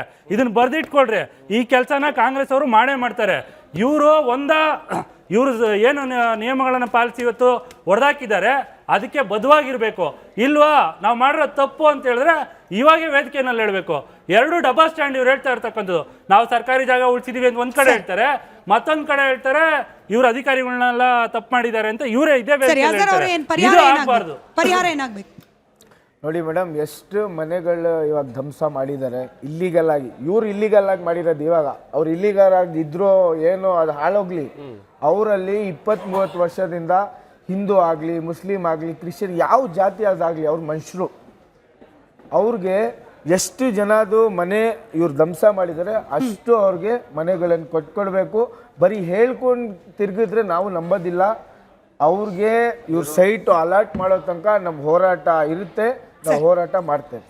ಜನ ಸುಭದ್ರವಾದ ಬಹುಮತ ಕೊಟ್ಟು ಸರ್ಕಾರ ರಚನೆ ಮಾಡಿರೋದು ಅಕ್ರಮಗಳು ನಡೆದೇ ಇರೋ ರೀತಿಯಲ್ಲಿ ಆಡಳಿತವನ್ನ ನಡೆಸಲಿ ಅಂತ ಹೇಳಿ. ನಿಜಕ್ಕೂ ಅಕ್ರಮ ನಡೆದಿದೆ ಅನ್ನೋ ಕಾರಣಕ್ಕೆ ಕ್ರಮ ಕೈಗೊಂಡಿದ್ರೆ ಆ ಕ್ರಮಕ್ಕೆ ಬದ್ಧವಾಗಿರೋ ಛಾತಿಯನ್ನ ಸರ್ಕಾರ ತೋರಿಸ್ಬೇಕು. ಯಾವುದೋ ಪಕ್ಕದ ರಾಜ್ಯದ ಚುನಾವಣೆ ನಮ್ಮ ರಾಜ್ಯದಲ್ಲಿ ಪರಿಣಾಮ ಬೀರುತ್ತೆ ಅನ್ನೋ ಹಾಗಿದ್ರೆ ಇದು ನಮ್ಮ ಜನರ ದೌರ್ಭಾಗ್ಯ ಅಷ್ಟೇ ಆಗತ್ತೆ. ಜನರು ನಿಜವಾಗ್ಲೂ ಮಾನವೀಯತೆಯ ದೃಷ್ಟಿಯಿಂದ ಸಂಕಷ್ಟದಲ್ಲಿರುವ ಜನರಿಗೆ ಕಾನೂನುಬದ್ಧವಾಗಿ ಒಂದು ಪರಿಹಾರ ಕೊಡಿಸೋ ಪ್ರಯತ್ನ ಪಕ್ಷಾತೀತವಾಗಿ ಎಲ್ಲರ ಕಡೆಯಿಂದ ಆಗಲಿ ಅಂತ ಹೇಳಿ ನಾನು ಕೋರ್ಕೊಳ್ತಾ ಧನ್ಯವಾದ ಎಲ್ಲರಿಗೂ ಕೂಡ ಚರ್ಚೆಯಲ್ಲಿ ಭಾಗಿಯಾಗಿದ್ದಕ್ಕೆ. ಇದಾಗಿತ್ತು ಇವತ್ತಿನ ರಿಪಬ್ಲಿಕ್ ಕನ್ನಡದ ಮಹಾಭಾರತ ಕಾರ್ಯಕ್ರಮ. ನೋಡ್ತಾ ಇರಿ ರಿಪಬ್ಲಿಕ್ ಕನ್ನಡ, ಇದು ನಿಮ್ಮ ಧ್ವನಿ.